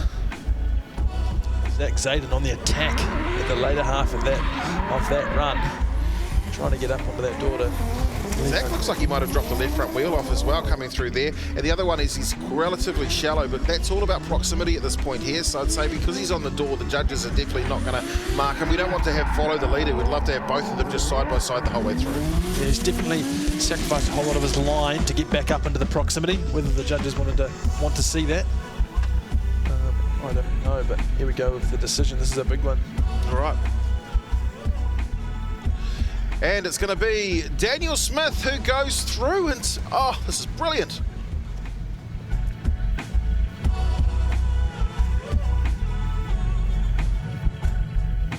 That looks just slightly challenging. Slightly challenging, yeah. It's kind of getting patchy now, so it's a little bit dry and a little bit wet in places, but far out. This is the best we've done in competition so far. So. And you're up against a driver that looks pretty flawless right now in Nagashima. Oh yeah, teammates too. So yeah, we'll see how we can get on. Be nice. Be nice, yes, of course. All right, let's talk to Zach. Wow, well, mate, you're still going to have a crack at third and fourth, so valuable points, right? Yeah, mate. Weather gods once again. No, I made it this far right from the bottom, so I'm pretty stoked with myself and my team. We got a little team going on, so yeah. And most importantly, up against Isaac Aldrich, so that's going to be a cracking battle. Yeah, sweet. Oh, well, bring it on. Let's go. I don't know. I had another battle, so thank you. Well, mate, you got a little bit of time off because we're going to play this after 2 live on Sky Sports. So just go prep your head, prep the car, and get good to go. Sweet, let's go. All right. Cheers, mate. All righty. This is round 3. Tomorrow's round 4. And where does it all finish up in season 21? Bay Park. The Repco D1NZ National Drifting Championship is heading to Tauranga for the grand finale of the 2024 season. 50 of New Zealand's best sideways masters take on New Zealand's House of Drift, the concrete jungle of Bay Park Stadium, in a 2-night electrifying motorsport showcase, which crowns a champion. An atmosphere like no other with high horsepower drifting battles, show cars, monster truck demonstration and more. Thousands of tyres, hundreds of battles, but there can be only one Drift King. Repco D1NZ National Drifting Championship Grand Finale, Bay Park Stadium, Friday and Saturday, May 10th and 11th. Get your tickets now at d1nz.com. Well, there it goes. This is the battle tree. This is the way they got there. So, of course, in the final, in the Repco final, we'll see Daniel Smith versus Keisuke Nagashima. We've just seen the battle that he had in the Allied top 4 with himself and Zach Zayden. He had a great win against Braden Mayer in the Mimico top 8, and he started with the Justin Patterson win in the top 16. We got a Keisuke Nagashima. He just took the win over Isaac Aldrich in the 4. He went through Roddy Knowles in the 8, and then it was, where was he? He's in the top 16. Well, ladies and gentlemen, everyone that's tuned in on YouTube and of course on Facebook, thanks for tuning in today. If you want to see more, head across to Sky Sport. But right now, this is Drift Antics Motorsport. Check out Drift Antics on YouTube. Zach Zayden in that gorgeous looking Nissan S15. He is going to be taking on Aldrich. They make their way through the Dennyholm Straight. They'll head out around that top sweeping turn before heading out around the final sweeper onto the front straight, and it'll be into the hands of Launch Master Willie. Drift direct on the side of Aldrich's car. This is the battle for 3rd and 4th. Mechanical sighting lap for both of these drivers. And then they'll go and see our friend Launch Master Willie, who will get ready to send them. A slight commute for Ben Jenkins as he starts, I think he's just outside it. There he goes, he's made his way through the door. And we'll get the headphones on and join us back here up in the commentary box. Welcome back, Ben. How's the weather out there, my friend? Yeah, it's definitely taken a little bit of a turn out there. Steve and I losing an umbrella during a little piece before, but it's better to be sitting next to you in this nice and cozy commentary box. Yeah, well, I mean, it's been a bit tough, got a bit warm, we have to turn the temperature down a bit. Obviously a dig to everyone outside. Hello everyone, how are you? Welcome along to the beautiful commentary box we have here with the Repco D1NZ. Definitely. This little commentary box has travelled with us all over New Zealand over the last few months, whether it be with the drifting or with the Super Sprint Motorsport New Zealand Championship. But right now, this is the battle for third and fourth. Drift antics, 3rd and 4th battle. Obviously, in our little break we've had there, we've had some more rain come down. The track's a little bit more slipperier than what they're probably used to from their last battles. It's going to get interesting. Isaac Aldridge driving fantastically in that Drift Direct BMW today. Just talking to him before, and he said he's just feeling it. So well, a lot of these drivers here, we've seen them go towards the furthest they've been in a D1NZ Pro Sport sort of championship. They get to do it all over again when we turn them around tomorrow and we get ready for round 4 as they go to the hands of Launchmaster Willie. The battle earlier on this morning, if you're joining us on Sky Sport, we've had it playing through live streaming on our social pages, but now we hit the big boys at the best time. And it is ready for our Pro Sport battle for 3rd and 4th position. Zach Zeiden in the blue Nissan S15 will lead out Isaac Aldridge in the BMW. It's an E92, and they'll start grabbing gears and get ready to go. Here we go. It's going to be a slippery entry. Zach Zeiden grabs on that handbrake and enters in. Both entering pretty well, dealing with this slippery sweep. Look at the speed difference now. It's way slowed down. Zach Antics grabs that out of zone 1, switches nicely through Splash, and just grabs out of zone 2 as well as he heads on up to 3. He makes his way back through, and he needs to come through and basically grind that white line, set himself up, and get basically from here, it's an inside-outside as he grabs that inside and then powers through the circuit as we see Isaac Aldridge manages to hold on, and a big gap between himself. Too much of a gap for me for Isaac. That might be his downfall in this battle. They started off pretty close together, but Zach Zeiden just drove away. A little less angle from Zach Zeiden on the So at this point here, there's a yellow box. We want to see the cars go inside, outside. When I say inside, I mean the front wheels and the back wheels. They'll set themselves up. You can see a couple of blue cones at that point, and then we want to see the cars come through. At this point here is another outside zone before another outside here, where you'll see again the blue cones. The cars will start to diamond off the turn. They'll make their way down and then power further up, finishing on the right-hand side of the track. The Link ECU flags dictate the the exit or the finish of the circuit as we go through that Dale ITM sweeper, switching through. There we go, Zach Zeiden grabbing a whole lot of those E1 as he makes his way to 2. Nice, keeping off those ribble strips where they are super slippery in the back of these drift cars when the rain hits. Well, they're slippery today. They're going to be aggressive tomorrow because, of course, these ripple strips are rumble strips. There's only a couple of different types that you can have in the world, and these ones, I can't remember the name of it, but they're about a 50 mil is what the height is of that rumble strip that they go through.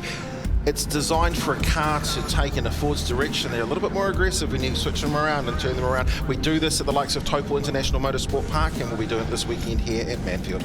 Might see some smashed wheels tomorrow. Always do with a new rim for my man cave. Well, Launchmaster Willie says, I've had enough of you guys hanging out with me. You better get out on the track. Again, this is a battle for 3rd and 4th position. This is round number 3 of the Repco D1NZ Pro Sport Championship. The pros will be out in only a couple of battles' time, and there's definitely a lot to talk about in the Pro Championship. Around here, Isaac Aldridge very slow out of the cone turn as we're heading up into the initiation. Let's see how Zach Zeiden's going to deal with it in the chase run. Well, Zach was very late to transition into drift, so whether or not he gets marked down from there, not a bad way. Hit that outside coming through Splash or that touch and go. Some good proximity here though from Zach Zeiden. He's doing a good job in the chase run. Isaac though putting on a very, very good lead. This has been 2 great lead runs, Steve.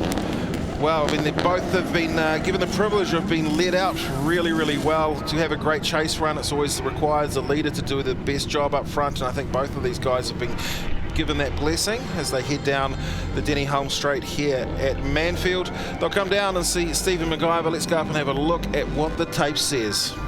Yeah, got a feeling the judges are just having a look at Zach's entry there. He entered a little bit late. When we talk about a late entry, if he doesn't come through fast enough and basically get that car sideways, he'll be deemed to have straight lined the car. And if that's the case, it doesn't matter what he's doing right now, because what you did at the start is going to be enough to ruin it for the rest of your lap in the form of you'll be zeroed out. So they'll have a look at that one there. Everything else I think he did was all right. Maybe a couple of bobbles, a couple of corrections here and there, but definitely a bit better than what we saw earlier on in the day. So that's the point there that they were looking at. Right there, that was Zach Zaden right at the start of the section. He just didn't have it in drifting in time, I don't think, but it's definitely could be a downfall on a great chase run of mimicking Isaac Aldridge. Doesn't take it away though. Isaac Aldridge did have a great lead run. And you can see just how on and off the throttle they are. You'd know, as we see in drifting, it's basically on the gas hard. That's what the marks you see on the rear wheels are. What they do is they give us an indication up in, well, when I say us, I mean the judges. They can see when the car's on and off throttle. The pros, they're all parked up on the right and they're ready to go out. We'll go through and see who's going to take the first spot on the podium. Will they decide or can they not? Will they go again? 3 decisions in drifting. One is driver 1, one is driver 2, and if the judges cannot decide, they will go and call it a one more time battle. We'll talk about that during the day, and here it goes. Andrew Redwood, Joel Counter, and JT Wharedo. Zach Zaiden will go and take the spot. 3rd place is his.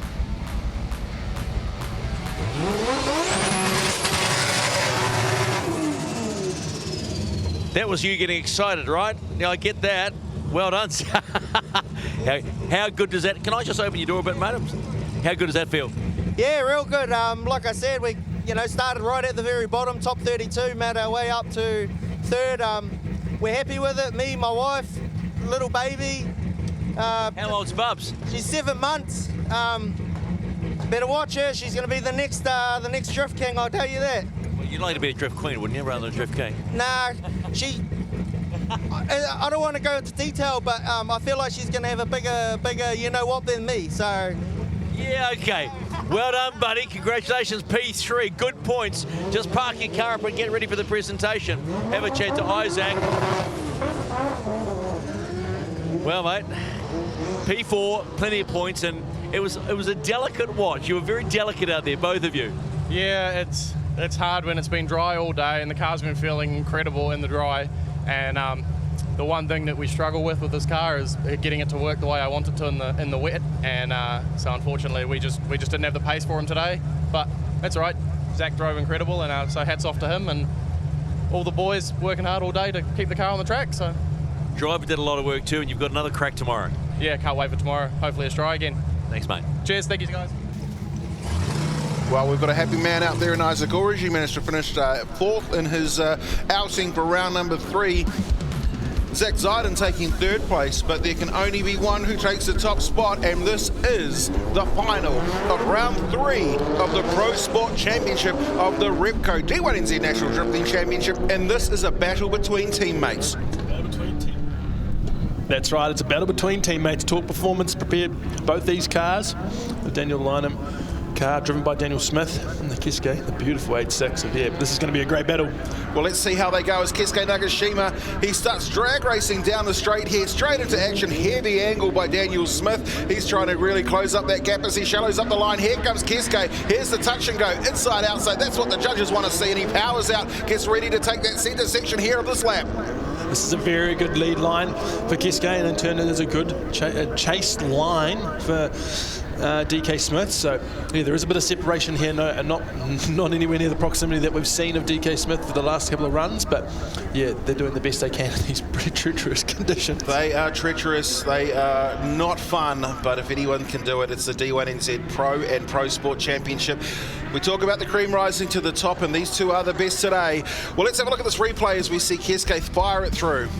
Definitely Keisuke quite wide on that sweep. Probably caught him out a little bit how slippery it's going to be and that little thing, but he seemed to get round to the touch and go pretty damn well. Now I want to look at Keisuke's car. He comes through here. I don't have an issue with this. What happens at this point here for Keisuke? Right there, just before he gets in there. Yes, you're pointing it out, Steve. The judges are looking at the replay. Was there a little grip up straight line?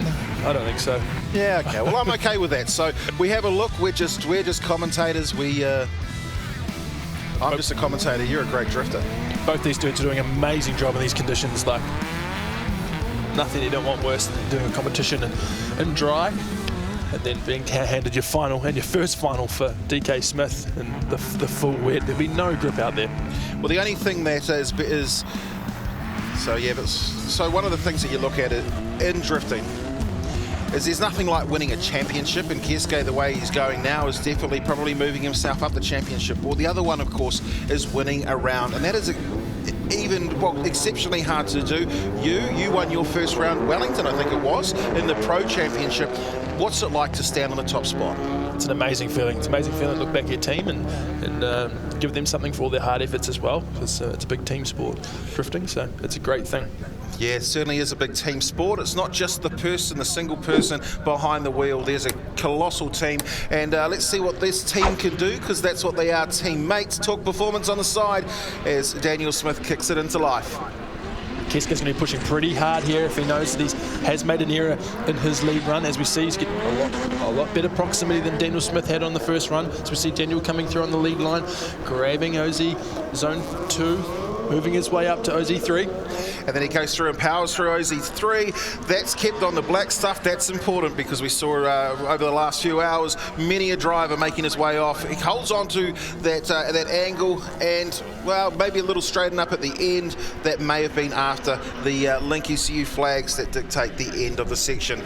Is that enough to find ourselves a result? And if you were the person that had to decide, what would you be thinking right now? Let's go and have a look at the Dale ITM replay. A tough one, this one. How are they going to call that run one? Here we go. Daniel Smith doing a great job out in the lead. Keisuke just trying to catch up. He closes up in proximity just after OZ zone 2 here. Keeps it in drift. It's very hard with these cars being gripped up. Daniel Smith right on the track edge. He's driving very, very well today. It's been great to see both these drivers as they head into the final corner, and Keisuke just tightens it up a little bit. Daniel Smith still keeps it going over the line. Well, wow. Having another look, Keisuke Nagashima, he won his very first D1NZ Pro Sport round this year in Taupo at round number 1.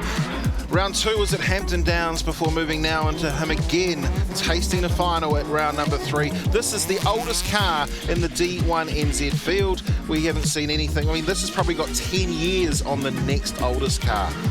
Yeah, amazing. Yeah, the ex-Nick T-Boone A1 turbos with the 4H turbo on it. It was a crazy car at the younger days of D1. Nick T-Boone, an amazing driver pedaling that thing. But here we go. Are we going to get a result? Well, we're about to find out. We've got 3 judges. Ooh. Here we go. So oh, that's who Stephen thinks is going to win. Yeah, he said yes, that's exactly right. You can't hear it. Going to get them out of the car. We're going to go down to Stephen MacGyver. Dad, you've done good. Okay, so don't you love a day when you get to find out who wins round 3 of Repco D1NZ and Pro Sport? Come forward, lads, come forward. Want to see the cars? Look after your sponsors, the whole 9 yards. I love this part. That's one of my favourite parts. Someone's going to tell me in the ear, not show you on the screen, and we're just a little bit of nervousness. Are you nervous? Just a bit. Just a little bit. Are you nervous? Okay. So, winner of round 3 in Pro Sport in Repco D1NZ. The first of 2 rounds here at Circuit Chris Amon is Daniel Smith. Hey? How good? You beat me to it. Yeah, no, I told you it was going to rain if we waited that 10 minutes though, eh? Well, actually, what you did say to me was, thanks very much for letting it rain, so then to go into the final. Yeah, well, no, we done it with Kes. It was a good battle, and bring on tomorrow. Hey, Daddy just won. How does that feel? Good. Good boy. Good boy. Mate, oh, you do that first. That's more important. Keisuke, congratulations, mate. Another cracker. A little bit disappointed? Oh, you know, like, this car's a handful at the best of times, so having these mixed conditions just really made it really hard for me to be able to, you know, give Dan a good lead. And I thought the chase was all right, but hey, we had a good day overall. It was fun. Everyone put it on, so it was great. And I think probably when we look at the points table, finishing P2 will probably put you at the top of the pile as well once we figure it out. Yeah. So that's just as good too. Hey, I'm stoked with that, and we'll bring it on for tomorrow too. I'm really keen for tomorrow. All right, go park yourself over there, and we'll do the podium presentation right now. So here we go. Oi, got to do your podium presentation. Get out of your car. Don't you come on. Come on, get out of the car. I know your son wants to go. Leave him in the car. Someone look after the child, please. Come on, do a podium presentation. Okay, lads, just park it over there, and we'll do the podium presentation. All right, folks, can you hear me? Yep, that's good. This is the podium presentation for round 3 of Repco D1NZ and Pro Sport. Absolutely cracking day it has been, and it's going to get better because the pros are not too far away, and as you can see behind us, it is starting to clear somewhat. So, in third position, the trophy is presented by Keith Lewis, one of the very important D1NZ crew. In third position in the Zach Annex S15, please welcome Zach Saito!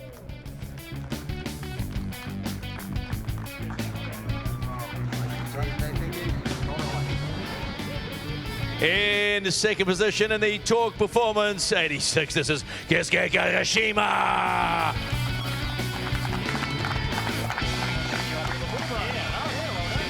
And your round winner, round 3 of Repco D1NZ here at Circuit Chris Amon. In the Torque Performance S13.5, this is Daniel Smith.